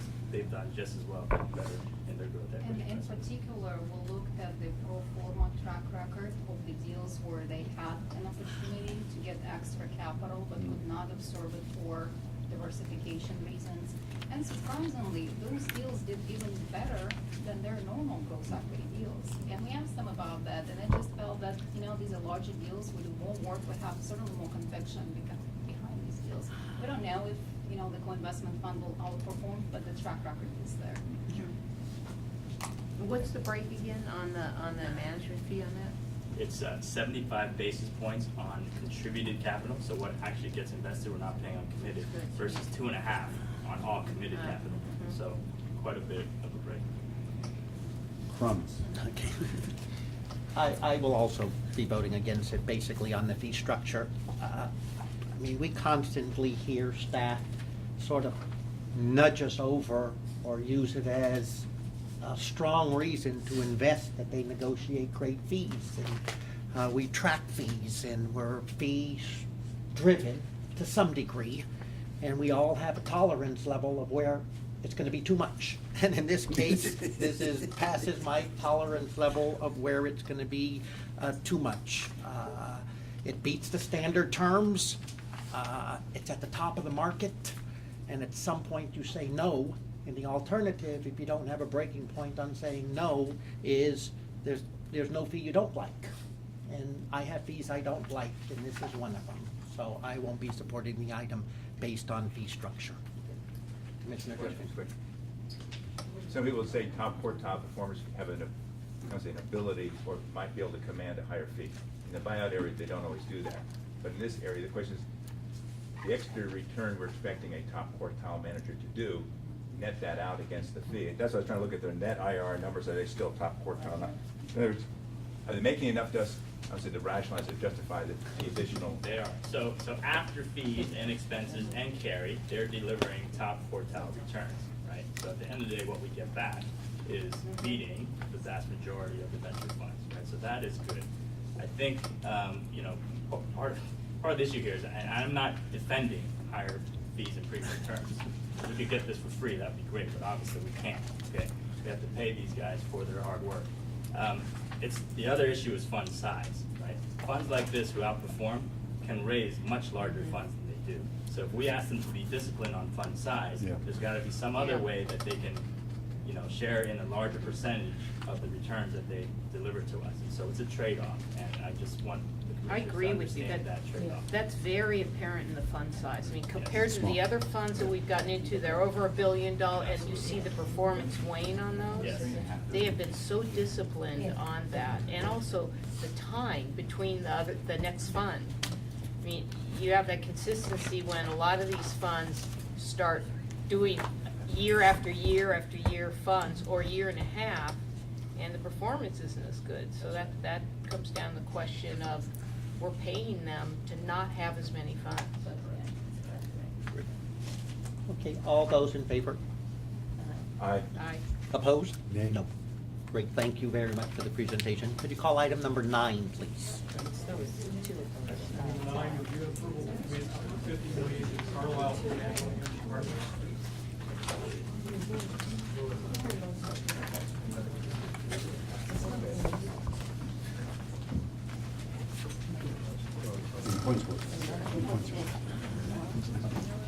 Thank you, Mr. Nickens. Board members, this is a recommendation to invest in another preeminent private equity partnership. Carlisle, this is an international opportunity, so it's focused outside the U.S., so it's very additive to a part of the portfolio that we would like to continue to build. And I'll ask ours, Peter, Anita, and Marshall to please provide further comments to the board. Yes, so this is a partnership sponsored by the Carlyle Group, a firm that makes Bain Capital look like a middle market player. 200 billion of assets under management. They have over 120 funds for us to choose from. And you know, you don't get that big without being good, and certainly a lot of those funds are very good at their focused strategies. I do believe that there is no firm that can be best in breed in everything they do. And so, you know, this is a firm I've gotten to know over the past 5 to 10 years quite well. I've never been able to find a fund amongst those 100 plus that I felt compelled to recommend, just from a timing standpoint, a fit with the portfolio standpoint.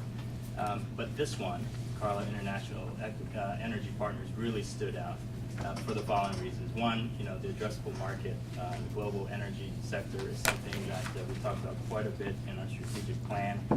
It's a large and growing market that is capital constrained, which leads to a lot of attractive private investment opportunities. You know, we feel that, particularly in the international arena, I mean, we love the space in the U.S. We have quite a bit of successful partnerships in our private equity portfolio that have done very, very well. The U.S. is going through an energy renaissance, but the number of players and the amount of capital that has been raised recently gives us some pause about whether or not those returns can be consistently achievable. On the international front, non-U.S., it's a totally different story. There's much less players focused on this area, and much less capital has been raised to address these opportunities. Even the major energy companies have been shedding assets to try to raise money to invest in their other projects around the world. And so in regions like Europe, Africa, Latin America, Asia, you'll see quite a bit of motivated strategic sellers shedding these assets that gives teams like this an opportunity to make outsized returns. Second, this team has got to be one of the most entrepreneurial and operationally focused within the Carlyle platform. They're all ex-operators who worked for one of Carlyle's previous energy companies that delivered a fantastic return. They not only have deep operating expertise and extensive industry networks, but they have a significant GP commitment to this fund that makes us feel that the alignment just is very strong.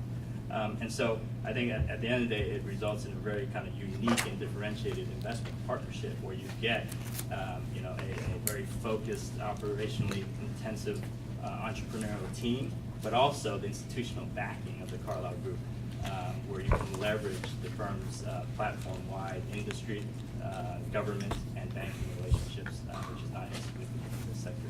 So, more details. Peter. Thank you. Good afternoon, Commissioners. Peter Lynn, Security Analyst, Real Assets.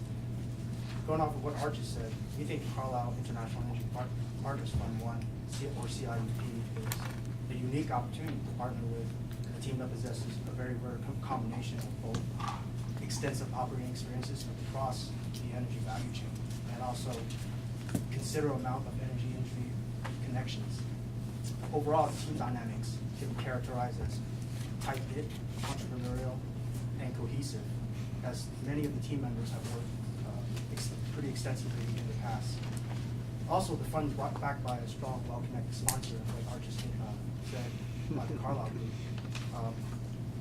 Lastly, there's a strong alignment of interest between the team and the fund. The team leader, Marcel Van Fuca, is personally committing $100 million to the fund. Broader Carlyle employees is also committing another $100 million to the fund as well. The senior team is led by Marcel Van Fuca, consists of 6 energy professionals. Their extensive energy background provides the team with tremendous deal sourcing capabilities, and as well as a reputation to recruit top management talent for their portfolio companies as well. Overall, the CIEP team's track record is limited, but is impressive.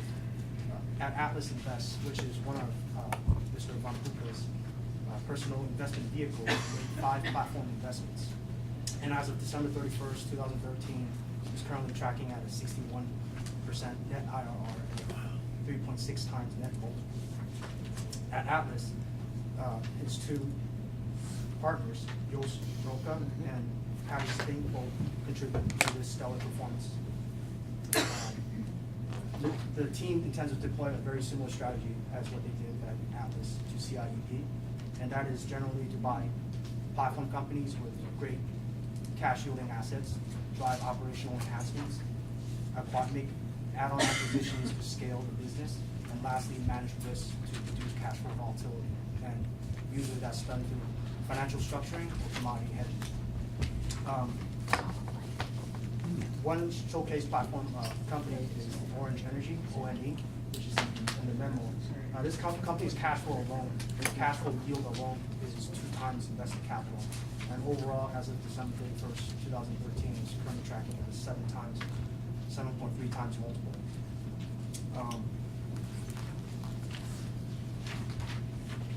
To conclude, CIEP really does offer San Francisco a very unique opportunity to partner with an exceptional, operationally driven, and well-connected manager. The fund's focus on ex-North American energy opportunities is very appealing to San Francisco's current energy portfolio, which is predominantly North American focused. Based on all these reasons, the Real Assets team recommends SFERS approve commitment to the fund. At this time, I'd like to pass it on to Cambridge Associates for any additional comments. Great, thanks, Peter. So just to summarize, Peter and Art hit on most of the points, but for Carlyle International Energy Partners, their target return, 3x, 30% IRR gross, a good portion of that will be current income. So Peter did note the cash yielding asset that he highlighted with Orange and Nassau, but 50 to 60% of their investments in this fund will be in mature oil and gas upstream assets that will be spitting out cash. So you can expect a good portion of that return to be coming back to you in current income. The senior team, almost all of them have deep operating experience. They've worked together previously, good alignment of interest with both the senior team and Carlyle. We particularly think this is a differentiated strategy due to their geographic focus. Most of the oil and gas private managers out there today are really focused on the U.S. and Canadian markets. So to have exposure to Europe, Africa, potentially Latin America, and Southeast Asia, this is one of the few groups with a very deeply experienced team, and so we think that it's a great complement to what San Francisco has in the program already in terms of the energy managers, and it also is targeting an attractive market due to the lower amount of competition. There's reduced blind pool risk in this fund because they've already got two investments in the fund already, and have a good pipeline. And when we spoke with them last, they had, I think, another 2 that were near in the works and near signing. I think that was all I wanted to add. Okay, thanks, Anita. So we really love this opportunity. One thing I should note is that the 61% return and the 3.6 times multiple in Marcel's personal vehicle, that should probably be considered gross returns, because obviously in the fund structure, the net return would be lower. So just to be clear there. But also, I would say that we like the non-U.S. focus of this firm. In the U.S., private equity buyout opportunities are trading at 11, 12 times multiples again. Sometimes an all-time record. Overseas, this team has created their investments at 2 to 4 times multiple, right? And so you can see the value differential there. We're not alone in the attractiveness of this opportunity. This fund is oversubscribed. But we just learned in the last couple of days that because of this, Carlyle has decided to raise the cap from $2 billion to $2.5. Originally, we didn't think our $50 million was guaranteed. Now it is. But also now we may be interested in supporting a much higher amount, up to $100 million, if we can get preferential terms for higher amounts. But that's something that I'd like to ask the commissioners just to consider as well.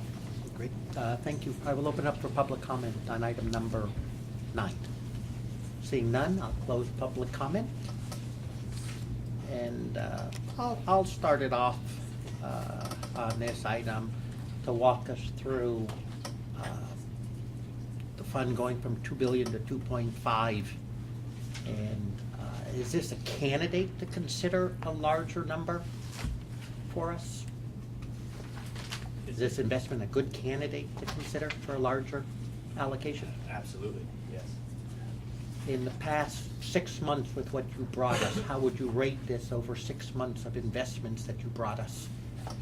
I think this is one of the most attractive investments we have seen, and will be one of the most attractive investment opportunities that we will see for the next couple of years. There are just not many teams like this, and not many opportunities like this that focuses on non-U.S. energy opportunities. Great, thank you. I have a question. In the last item, there was a lot of discussion around the fee, the management fee. On this particular item, item number 9, correct me if I'm wrong, but the management fee seems to be less? Yes, it's So this is a $200 billion, $2 billion. excuse me? Sorry, $2 billion. $2 billion, oh, I thought you said 200 billion. Thank you for correcting. Okay, but still, $2 billion, I mean, it's still a significantly large firm. So how do we reconcile the difference in the fees? Different carry, there's a different carry. It's a what? There's a hugely different carry in this. Okay, what does that mean? So if they make, which they say in here, and you can describe, you may add into this, but if they reach 20% return, instead of getting 20% going to them and 80 to us, it switches the other way around. 80% of the return goes to them after 20%. That's a big deal. It's a big deal. Now, it's an area that, you know, if they could, because if you look at Bay, I don't think that's right. well, that, Wait, one at a time. yeah. Wendy, you finish your comments, Okay. and you can conclude them with questions, Yeah. and then we will take No, it in a I- nice order. And I'd love for you, because this is I think what, you know, is being brought out is something that I think, I asked a question about it too, trying to understand it, because I look back at Bain, and it seems like they just have a 25% carry period. correct. And that's it. It doesn't switch on who gets the split of the return. So why don't you explain it? So, Commissioner Cohen is correct. The terms, economic terms for this fund are much more attractive, period, right? The management fees are lower at 1.75% instead of 2.5%. The carried interest is lower at 20% instead of 25%. And the carried interest doesn't kick in until a preferred return hurdle of 8% per annum compounded, right? And so obviously, better term. Now, it is also a much larger fund, right? At $2 to $2.5 billion versus a very conservatively sized venture fund that we talked about. And two completely different strategies. Cannot compare. It's not apples to apples, right? But so in general, buyout funds, the fees are lower because the base of the capital committed is much higher, right? And so when you all add it up, the fees that are actually generated could be larger than the fee that the venture team is getting, right? Because it's just off a much smaller base. And so you will generally see some fee relief. I actually think that if we want to talk about fees specifically, I think we could do better, particularly if we committed more capital. We potentially could negotiate a step down from this 1.75 to something lower after the investment period. We could also improve upon the management fee offsets. There's some transaction fees that are not fully offset in return to the partnership that I think we can improve upon as well. But can you address the 20%? If the return of the fund comes up to 20%, thereafter, what happens? Well, What's the split? I think you're talking about the distribution waterfall. Yes, That's yes. just a catch-up. Yes. As a Okay. catch-up to the GP to make sure they get to their 20% share. Right. But we get it first, right? So the LPs get it first, they catch up. Once they've equalized at 20%, then the split going forward is 80% to the us. LPs, 20% Okay. to the GP, which represent their carried interest. So really with Bain, it's that they didn't have preferred, and They it didn't looks have like the their preferred. returns are not, I mean, this is a different fund, so it looks like you're, I mean, we're really expecting a better return out of this Right, fund. I mean, I think all of Bain's funds have exceeded the potential 8% hurdle anyway. Uh-huh. The question is, what if they don't? Will they Right. still be entitled to the 25%? That's right, right. So, That, If I could just clarify from Leah as well, the carried interest is the percent of profits that the general partner gets. Right. So the GP gets 20, in this case, 20% of the profits, and there's some hurdle rates, et cetera. But the GPs get 20% of the profits, and the limited partners, that's us, get 80%. Right. So if they do well, they do very well. And that's the incentive called carried interest. Commissioner Driscoll. I say, I'm trying to elaborate on Commissioner Myberger's explanation. We get an 8% preferred, Free. then we split the 80-20 with the catch-up. So we get 80% of the profits after they start to get their 20%. And not to make it more confusing. Yeah, but if they do get, if it's a nice high rate of return, it is an 80-20 Yeah, split. that's how the alignment works. But Again, is that net less to us then? Can we, I mean, is there, what's the disadvantage in that to us? I mean, Preferred? when we're trying to catch them up, does it come out of our return? Or, No, it's- No, it doesn't come out of, it comes out of the returns of what they've earned. comes out of the excess profits. right, Yeah. okay. But We it can't- doesn't net we affect us confused you in for- any rate. So, So wait a minute. they'll explain how the waterfall oh, works. Jay's Is that gonna common? respond to that. Okay, Net does it affect us? Okay, Very let important. let these be questions so we have answers rather than us trying to explain Yeah. something. I think that would be more constructive. So, how about posing them as questions and then I think we Okay. can move forward better. Good idea. Commissioner Driscoll. My question has to do with the capacity of, those two parts. Mr. Polk, he's supposed to dedicate most of his time. Suppose he's gone. Can they operate without him, yes or no? No, he is the key man, and if he cannot devote his full-time attention to this fund, we get to pull our commitments too. Okay, that's part. Part two, in terms of the capacity, if they had 179 million committed in Atlas, they're going up to 2.5, possibly 3. This is capacity issue, what these 6 people will have, even with Carlisle's back office behind it. That's the risk I'm concerned about.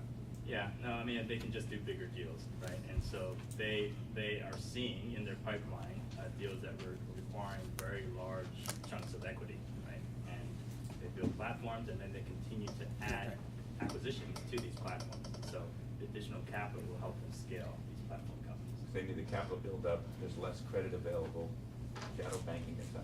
In fact, we Well- anticipate that there could be some co-investment opportunities coming from Yeah, this I partnership. mean, it may be where they're going. Could you express where you think they're going and why the capital's not there? Because I think that may shed some light on why the return is so great.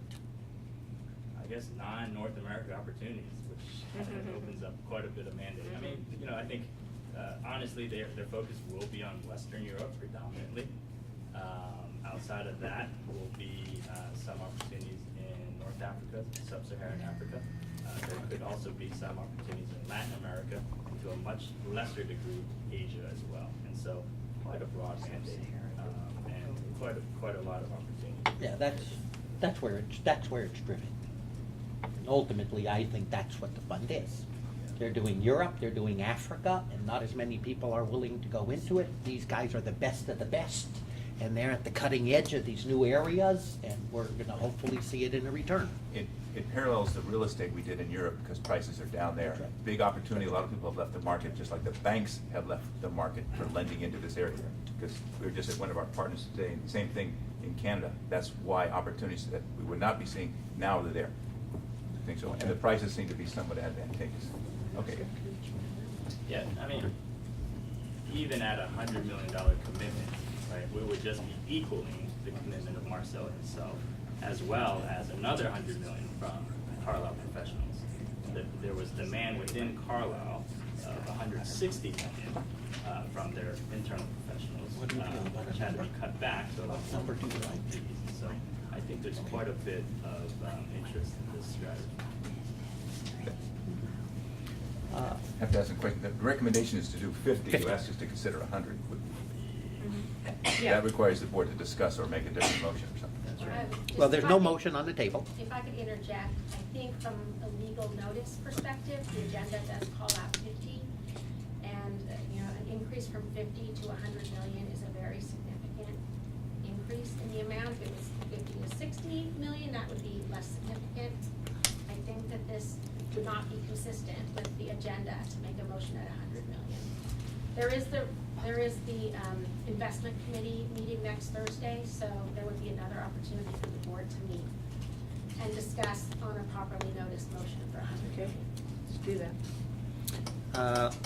You could approve at 50, certainly today, but I don't think you could make a motion for 100 million today. Up to what level would you be comfortable?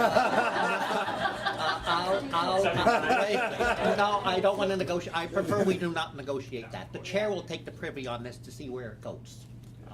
Let me ask staff. When does the fund close first? Relatively soon, though that's been extended because of the raising of the cap, right? And so I think they've raised what, 1.5 billion. The two, they've just raised it another 500, but a lot of that is spoken for already. Just to be clear, what we would be asking authority for would be up to 100. But if we don't get the term concessions that we want, we're happy with 50. The question was the date, I believe. There's no specific. No, it's in flux. Okay. If we were to be pointed in that direction and approve the 50 today, or even if we lobbed a whole different number to next week and properly calendared, and the signal was given that our appetite is 100 million, do you think we'd be prejudiced with that 1 week period? It's hard to say. Sooner is always better in these situations where allocation is an issue. Okay. Then with that, I'd recommend that we do it in 2 stages. We take the appetite of the 50 since it's calendared, and then lob 1 week forward and properly calendar an additional decision. And I'd ask Jay to tell us if we're able to do that in the investment committee and not a board meeting, and what's the best vehicle to get there if it's the will of the majority. And if there's not, before that's answered, I'd like to see if there is someone that doesn't have the appetite for 100, so I can allow that to be properly vetted. So I'm not presuming people's appetite here. Okay. Jay? Generally speaking, committees aren't able to vote and approve these types of activities, actions. Yeah, I wasn't suggesting that the committee would do it, but that since the committee is really the full board, you could schedule a board meeting Right before the for committee. the same day, either right before or right after the committee meeting, and to have this be a special meeting of the board right before the committee meeting or right after it for this single agenda item. The other thing that I would say procedurally is, I think we need to have officially a signal to the team that we can go back to the group and say that, can we negotiate lowering of fees? Yes. Because I think the additional 500 million, no, the 50 million, is contingent upon getting a fee break over the entire 100 million. Oh, that's right. So as long as Correct. we've received that there's no one on the board that objects and that you would support a higher allocation, we can go back as a team and bring back to a special board meeting that would just address this issue right before the meeting on the 21st. I have a question. How would you like the motion phrased then? No, then I will direct staff to calendar an item for 1 week from now and package up an additional 50 million on this investment. So we're voting now. Correct. On this item. For the second, I'm gonna call it the second 50 million, and give you the latitude to negotiate the best commission structure, fee structure you can, based on $100 million investment versus the 50. So that's different than, so make sure that, because Jay had said it's contingent on a fee break, and it's not contingent on a fee break then. I'm okay. It would not be Okay, as long contingent as- because we can't give that, we're not voting on anything, Yeah. so we're giving direction to staff. Right. And they would bridge it together, and if they didn't give it on this 50, we get a discount that basically was the double discount to make up for the first fund We are versus. supportive at 50 at these current terms. At higher amounts, we may not be, right? So that's why I'm telling you it's contingent, although I Right. can't tell you exactly what it's Okay. contingent on yet. Okay, so you have direction for the next meeting. Let's do it 15 minutes before our investment. 1:45? Yeah. Okay, now the chair will entertain a motion on the item in front with staff's recommendation of a commitment for up to 50 million. Wendy, then. Okay. I have one more question. Sure. Because you were gonna answer about the net on the 80-20. Yes. I mean, so distribution waterfalls do affect the returns. It does affect us, right? It's really the priority Right. of when the capital is returned to whom, Mhm. right? And so I can speak to it specifically on this fund or just in general, but This fund. it's something that we look at. This is I would say that the distribution waterfall for this fund is relatively standard. There is nothing. No, I know that. I'm just trying to understand net, how it affects our return as it's paid, and you're saying it does affect it.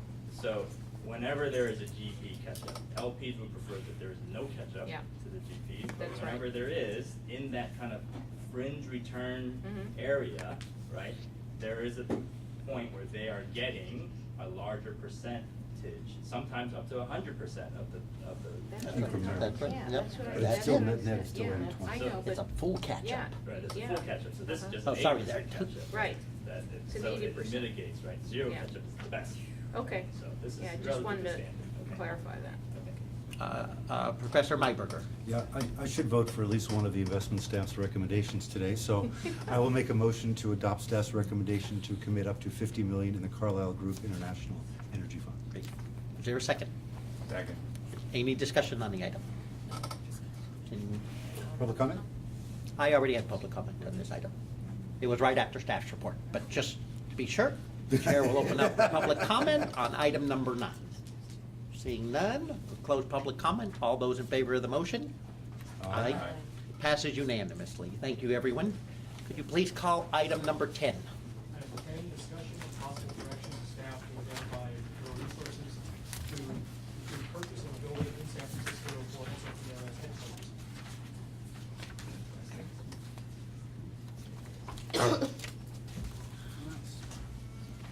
Executive Director Hewish, we prepared this request at the direction of the retirement board at the last meeting.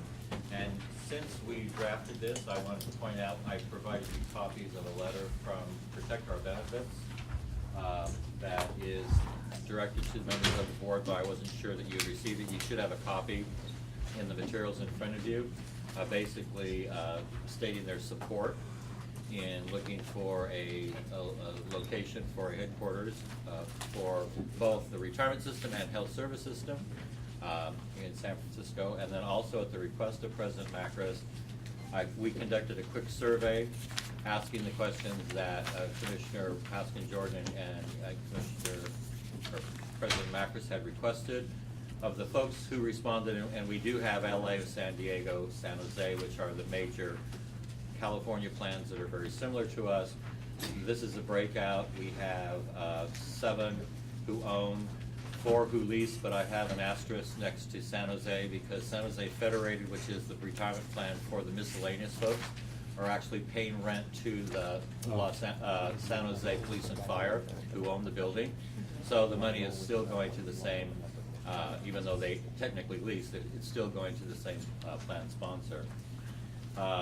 Of the folks who pay rent, Los Angeles County is the one who has interest in the building that they pay rent to.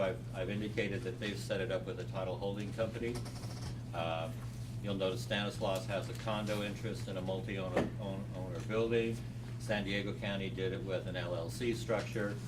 And then all of them who own hold the building in their investment portfolio rather than just a strict asset or an operational asset of the fund. And the only plan whoever sold the building that it once served as a headquarters was the San Diego County. and they sold their previous headquarters in downtown San Diego in 1999, and they moved into their current location.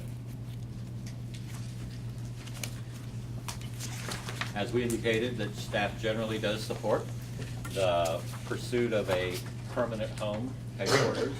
We're preparing to move to 1145 in August or September of this year. There is a disruption in service, there's a disruption in our business. Last time we were only closed for a Friday afternoon, but in preparation for that kind of a move, there is a lot of staff time associated with it. Terms of the lease are that we've negotiated specifically looking to this as a potential initiative. We have the ability to leave our lease anytime after July 1st, 2017. And I think I wanted to correct that it was 2017. I think previously we'd said that it was 4 years, but we can leave as early as July 1st, 2017, as long as we give a year's notice, advance notice to the landlord. So again, we had from staff's perspective, put this as a more, I won't say medium term, but we're thinking more fiscal year 15-16 as a project, but we're certainly amenable to the retirement board directing us to increase the priority of this as an initiative, and we would, if the board directs, be happy to bring back a plan within 60 days, either to the June or the July meeting, explaining what resources we would need to get this done. Be happy to answer any questions. Great. Actually, I'm happy to hear this in your report because it's something that I am interested in seeing. Maybe not so much in the next 90 days, but I'd love to see a report in the next 60 days to come back to this body and share with us what you find as you explore the opportunities to purchase a building. I'm thinking you want something that's large enough to house what we currently have, something that will allow us space and flexibility to grow. You know, I mean, it would be an asset for at least 30 years. And I would thinking it would be along the lines of about 50,000 square feet. So consider yourself asked. Sure, absolutely. And I guess what we'd like to, and we'll also say, you know, what the market for those types of building versus if in fact it is the board's pleasure that we would like to protect our benefits at consider having health services be a tenant in that building, we would measure what their square footage needs would be and go from there. There's a lot of aspects that, you know, direct investment, co-investment, you know, all sorts of things that were discussed at the last board meeting. We just have, like I said, not had this as a priority, and we would within 60 days bring back a plan with the resources that we would have access to. Perfect. And ideas of how we would structure, because we've run the gamut on the ones who've responded. Some of them have formed, you know, LLCs and title holding companies and been the sole owners of those companies and then held it as an asset and paid rent to themselves. So there's many structures that are being used across the state. But I will consider ourselves directed. Perfect, and I'd appreciate if you can bring back as much detail as you can. Sure. As you can marshal in 60 days. Also, make sure you detail the resources that you may need. I'd be interested in hearing ideas around potentially bringing other city agencies as tenants, what that structure could look like. So we're beyond 50,000 square feet. Well, now. okay. Maybe not, but definitely 50,000 square feet. Sure. So I think that's it. Mr. Chair, I'll give it back to you. Great. Other questions or comments? Commissioner Myberg. Yeah, I would echo Supervisor Cohen's comments. I would say minimum of 50,000 square feet would be the way of couching it, and to include both the health services as well as the retirement. Couple of issues. The disruption. The disruption is not just for the employees moving; it's for all the members. Well, where are we now? That kind of thing. I was privileged to attend the RECCSF meeting. Let me make a point of personal privilege to recognize Claire Zavansky, who I believe run the presidency of the RECCSF this afternoon, so congratulations. Spoke in favor of this as well, because the health services has moved so many times. And the retirement system has moved so many times. And so it'd be nice if they were in the same location there. So I think that's a very, very important issue. I do want to put a couple of issues in terms of other agencies, because I think Supervisor Cohen has made an excellent point. We hear about, oh, the market's overvalued, high-tech is going here, what all the high-tech exposure? Well, if we rent to the government of the city, county of San Francisco, that's a AAA tenant with power of taxation. So it's a very strong tenant. So I think we should be open to including other city departments. Again, I think there's a value in terms of having them in the same group. And on that subject, I would like staff to explore the possibility, maybe there's a deal to be arranged. Just a point of information, I was discussing this with Gene Thomas earlier, that I do recall, both of us recall, that there was a property on McAllister Street that the pension fund had the deed for, and we reconveyed it back to the city. Okay?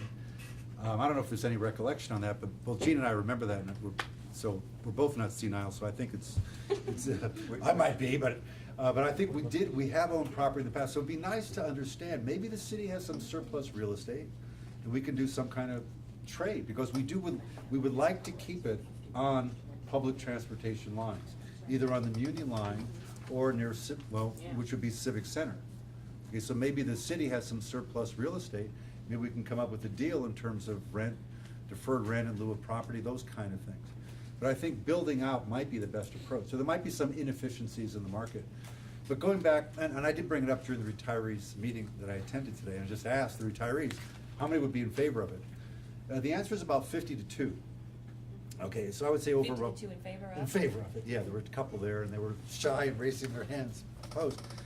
There is some anxiety. Are we at the peak of the market? I mean, I think that's probably part of the anxiety. But if we plan to hold this for the long term as a permanent holding for the pension fund, it mitigates, are we coming in rich or cheap? And let's face it, we plan to rent until doomsday. So we're a long-term renter. So I think we have to ask ourselves, do you think rents will be higher in 5 years than they are now, or 10 years than they are now? So again, I think the overvaluedness or the richness or cheapness is debatable. I remember when our former chief investment officer at the end of the 80s admonished us and said, well, the 90s are not going to be as good as the 80s.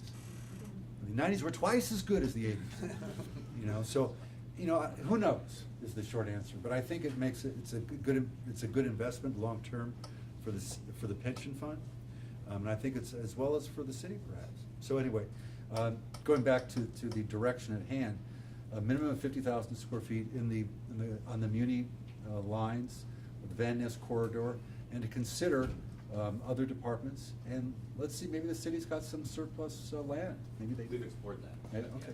Well, if you could, well, I'm The not. reason it's surplus is because it's not on a Muni line, and it's not in the corridor, and it's not an attractive location, but we have. Remind them of the McAllister that we gave them. This location here, 30 Van Ness, is city-owned. What's that? This location here, 30 Van Ness, is city-owned. Yeah. And they have it on the market for potential sale and development. I mean, what I would say is, I'm assuming that the direction would be for us to bring it back within the context of how are we going to, you mentioned a deal, I'm not happy with the word deal, but anything we would bring to the board would meet the fiduciary responsibility of having it make sense to have it in our portfolio. Yeah, indeed. And I guess the direction would be for us to structure something that would meet all of our criteria and make sense, because we would want to hold it in the portfolio rather than have it just as an asset to save against having to pay rent. So with that direction, that will sort of help us. You can put it in the newspaper? Building wanted? No, that's not the way we go about it. Well, how would you go about it, can I ask? We'll bring you back a plan in 60 days. If you could wait till July, we'll be happy to come back with you. I mean, first of all, we don't have the resources to evaluate, an opportunity to purchase a building. I mean, most of this, if you've read the newspaper, all of this area is being, developed rather rapidly, and there are, 400 unit, housing units for this whole area. And so that doesn't fit. How many units did you say? I'm sorry, I didn't hear how many. 400 units. 400 units? I mean, the Spire, and then the one that's Right. gonna be across with Three. the Condos. condo. And so this now becomes sort of the prime vacant area on this corner. So most of you, if you read Goodwill, that has already been sort of at least, tied up with major housing as well as major office space. So it has become a very hot area, and you see with Twitter moving in. We've explored with the city other sort of what you call surplus, property that they are not using or don't have a use for, but there's not a lot of it along the corridor. But that's not to say there's not opportunities along this corridor. Mid-market is an area, yes. Good. Thank you. Question, then in this, the way this recommendation is written, when it says detailing resources needed to identify, does that mean on staff we do not have anyone or company that can help you identify all the issues that should be addressed? We don't have any consultants or managers that within their contract would have the required expertise in San Francisco real estate. So you're asking for And the we don't ability, have staff. you're having the ability to go get that kind of expertise Absolutely. down? Okay, because these issues that have been touched on, 50,000 square feet might be satisfactory for us, but if we're gonna add other tenants, it's gonna be more, that's one. Two, in this corridor, you're talking about multi-story buildings, you're talking to get a deal done, on any kind of a practical basis, you're talking about a couple 100,000 square feet, which then changes the whole complex of how much money, issues of ownership, development, the word build to suit, I think, was used last month, our particular needs. That's why this concept about being held in the real estate portfolio, but the investment return issues when we buy real estate are totally different than what this building would address. So that's where, if we mix them up, we might wind up buying something we don't want, or not building and buying something we do need. So that's why a consultant would help us sort of get back into us. This is what you're saying, but this is what you want. Because this is different than what would occur in the real estate plan. So I think is, are we authorizing them to go get help? Or are they just talk about how to go get help? I think, well, my motion is to authorizing them to spend 60 days to figure out what exactly we need. So if it's a consultant, it's through that you can explore that in your 60 days. And it's also, just for clarification, it's a minimum of 50,000 square feet, not a maximum, but a minimum for square footage of the building. And I understand what you're saying about.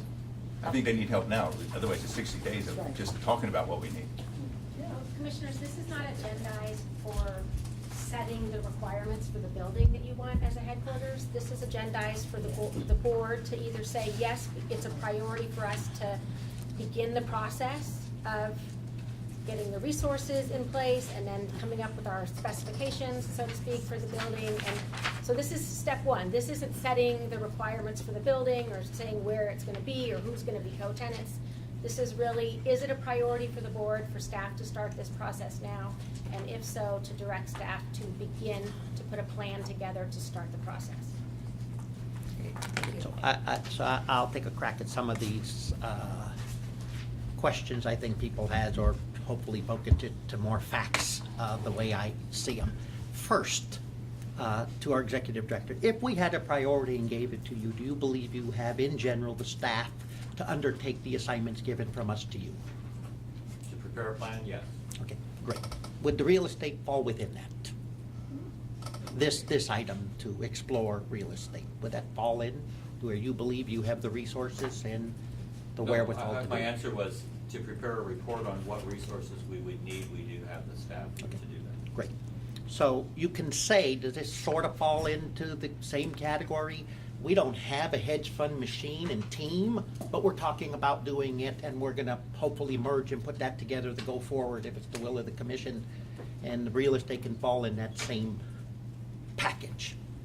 What I would say is as we've noted, Lindsay Adams has announced her retirement. She's retiring at the end of this month. That gives us an opportunity as we recruit for a senior portfolio manager with real estate experience to hopefully recruit someone who might have had experience in this, and we would bring that on as a staff resource. Either a co-investment, direct investment, or have some experience in buying something and structuring it. Right now, we don't have that resource as a staff resource, but we have a unique opportunity within the next 6 weeks to recruit and try and find someone, if it's a priority of the board, with that experience. With respect to some of the questions talking about density around this location, the building right down the street is roughly 400 units, and in probably 30 days, they're gonna be demoing the building next to it and putting another 400 units. That's between two buildings. This site is predetermined by planning for roughly 500 residential units, probably a podium of commercial. The Goodwill site will be 800 units and approximately 500,000 square foot of office space. The site next to it, the Honda site, is probably going all residential, and it is going to be in the area of 400 square foot. The great attention to this corridor is a byproduct, obviously, of the marketplace the way it is, but also a byproduct of the election that took place that took down the Central Freeway.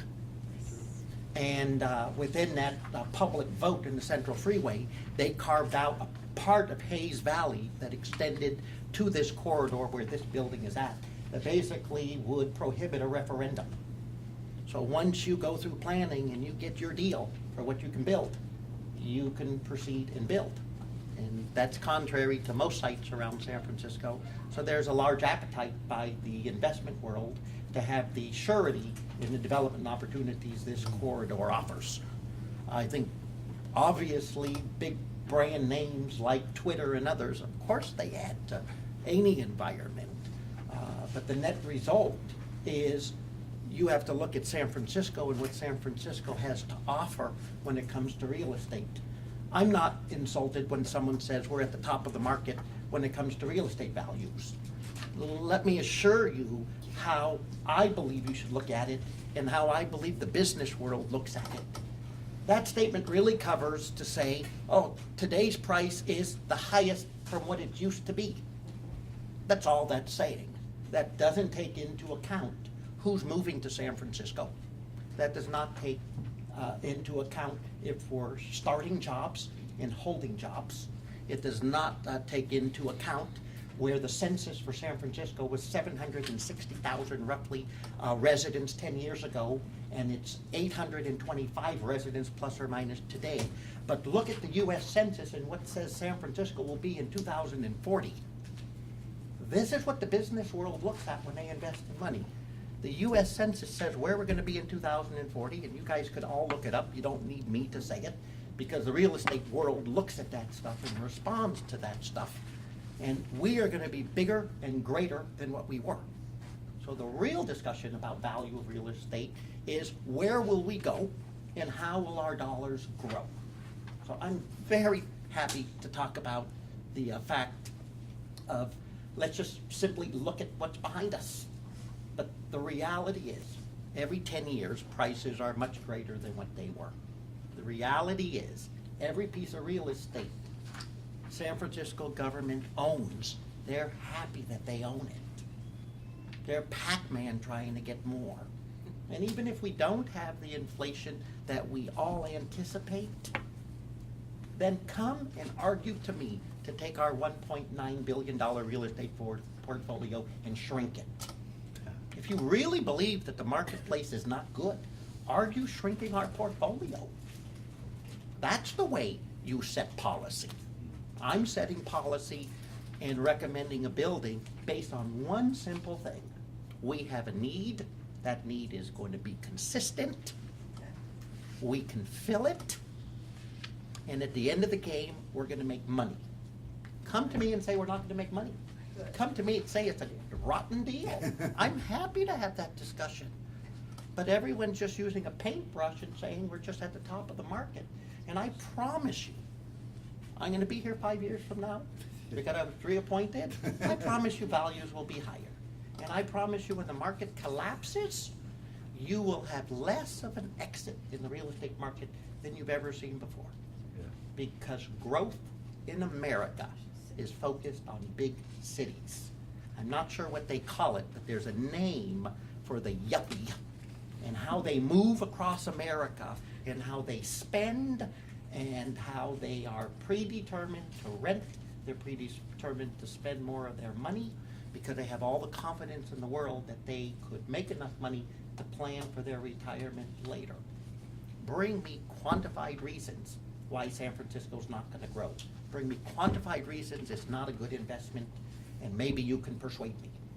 And I'm just putting a few of my statistics on why I think it's a smart idea that we should do it. If staff doesn't have the appetite to bring you reasons why not to, is that a direction to us? I mean, we're in support of the proposition of making it a priority for us. I'm assuming you're not really asking us to bring forward information to you as to why this is not a good direction to go into. No, but this is a public hearing, and, Okay, you know, we have a sure, I staff, thought- we have, at some point, there are recommendations, and staff will have to give us a recommendation forward. You brought this item with, basically without a recommendation. That's correct. To say you're supporting it. So it's clear to me that we don't have staff support here. This is why I want to be clear on where we're going to go.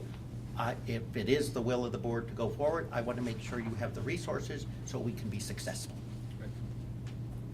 And I'd make it clear that, again, I've been quoted in all those sorts of newspapers that I'm fully in support, based on my memo of finding it. It's the issue of whether it's our first priority or a high priority, and we obviously, in our memo, say, if the board wants to make that our priority, we'll obviously follow and bring forward a plan. So the board is making it a priority. Put a motion out. So I'd like to make a motion that, that we direct staff, that it is our priority for them to do the due diligence and the investigation, and bring back details for us, for the purchase of a building. Okay. Thank you. I'll second the motion. Okay, discussion on the motion.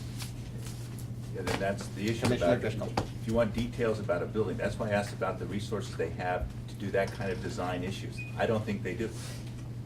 Well, we're gonna have to run the gamut of what we believe the issues will be. Yeah. I mean, if we put an ad in the paper, you know, are we gonna be prepared? Do we have resources to evaluate every deal that comes in the door? Or are we gonna go about it a different way? And which is what I believe we will be recommending, that we go about it a different way. And so I think there's enough leeway where, you know, again, our measurement is the fiduciary responsibility, and we know that's shared with the board.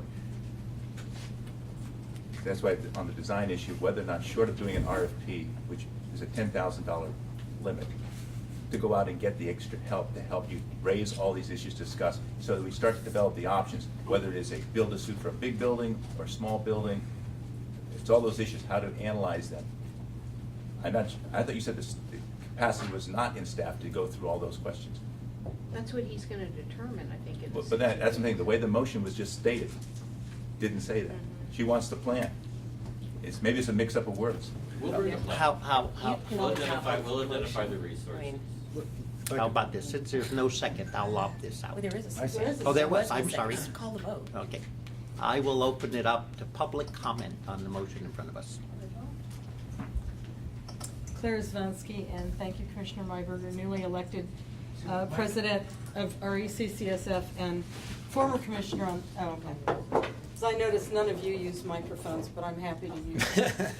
The mic is to record the meeting, not to amplify. Well, it should be to amplify. It sounds like you're having a personal conversation. In our new building, we'll have all that. Good. And I'm also a former commissioner and former president of the Health Service Board. I just want to express that when my first job in 1973 was with the retirement system, and there was discussion at that time about purchasing a building for retirement and actually a city office building that wasn't for 50 McAllister, well, it belongs to the courts now, and I think that's the building that we were talking about earlier. But this discussion has been in this department since at least 1973, in my personal recollection, which I find frustrating that we're finally looking at, and I agree with Commissioner Macris, and about your projection with real estate. You don't lose money really on downtown real estate. And the RECCSF membership expressed wholeheartedly its support, so did POB. And every other retiree group that I belong to has been talking about this for the longest time, and really hopes that you can, in fact, purchase or build a building that will house not only your own offices, but health service. The last time we were together, I think we were all at 1155 Market, and it was a very brief time that we were all together. And members really appreciated that, both active and retired appreciated that. We've not seen that since, and it is a significant issue with regard to all active and retired members. And if you can also house, for example, our DHR and other city offices, even in the worst downturn, if you have in fact city offices or other government offices as your lessees, you are not going to lose money. You are not going to have the problems that you might have in a private marketplace. This is long overdue. It makes the best of sense. And every organization that has an investment, members that have investments in your system, strongly support this. So I would strongly support that you go forward in haste to get either a site location. And I always look at the, Grove and Van Ness as you've got an arts commission, you've got an empty lot that I've been looking at for a million years that gets creative every so often, and you have a significant corner there that probably it would be nice to see the development and have a city office building or city administration building that would be right there across from City Hall. And really, I think the priority is to have it in the Civic Center area. Thank you. Thank you. Any other member of the public who would like to address the commission on item number 10? Seeing none, I will close public comment. Is there any other words from any commissioners? I would like an ad in the newspaper. I want to give you an example. This is Ernest Shackleton. Ernest Shackleton, men wanted for a hazardous journey. Small wages, bitter cold, long months of complete darkness, constant danger, safe return doubtful, honor and recognition in the case of success. Sir Ernest Shackleton. Antarctica, went to Antarctica, got his band of sailors just by putting an ad in the newspaper, sailed to Antarctica. The boat sank. He had the lifeboat. He sailed 800 miles from Antarctica to, and then returned, uncharted territory, came back, put an ad in the newspaper. That's what it was all about. Let's not underestimate the ability to do these things. You'd be surprised. I don't understand. The point is that if you put an ad in the newspaper, you will attract offers, you will attract ideas for which to do it. I would echo Claire Savansky's comment. We've been talking about this for a long time. I would just like evidence of moving forward, is what I'd like to see. And that's my point. Okay. And I'd like to basically say that staff is offering no resistance at all to this idea and this direction. And so to be characterized that we are resistant or against it, but by the fact that we couldn't recommend it, is I would just like to correct the record. We're not offering any resistance. We're not offering any bias. It was on our calendar. It just wasn't on a priority. I was here when Don Holscher was here, and we presented to Claire the idea of buying the vacant parking lot across the street and doing a development. So I know even during my period of time here, it's been discussed. So, exactly. So Okay. we'll move forward. Great. All those in favor of the motion? I mean, that's what, Can I need to know the motion though, because it's different. Clarify what the motion is? Yes. Aye.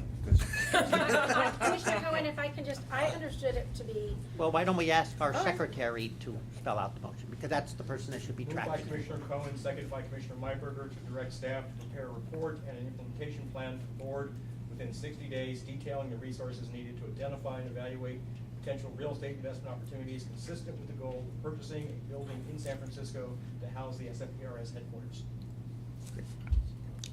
Commissioner Driscoll. So it's plan for detailing the resources, that's the operative phrase? It's a report back to the retirement board. Okay, so it's still a very open planning phase sort of a thing. We'll bring back as much detail and specificity as I think part of it was there was a priority. There's a priority and it came Right. back. Okay. All those in favor of the motion? Aye. Opposed? Passes unanimously. Thank you. The commission will take a 5-minute recess.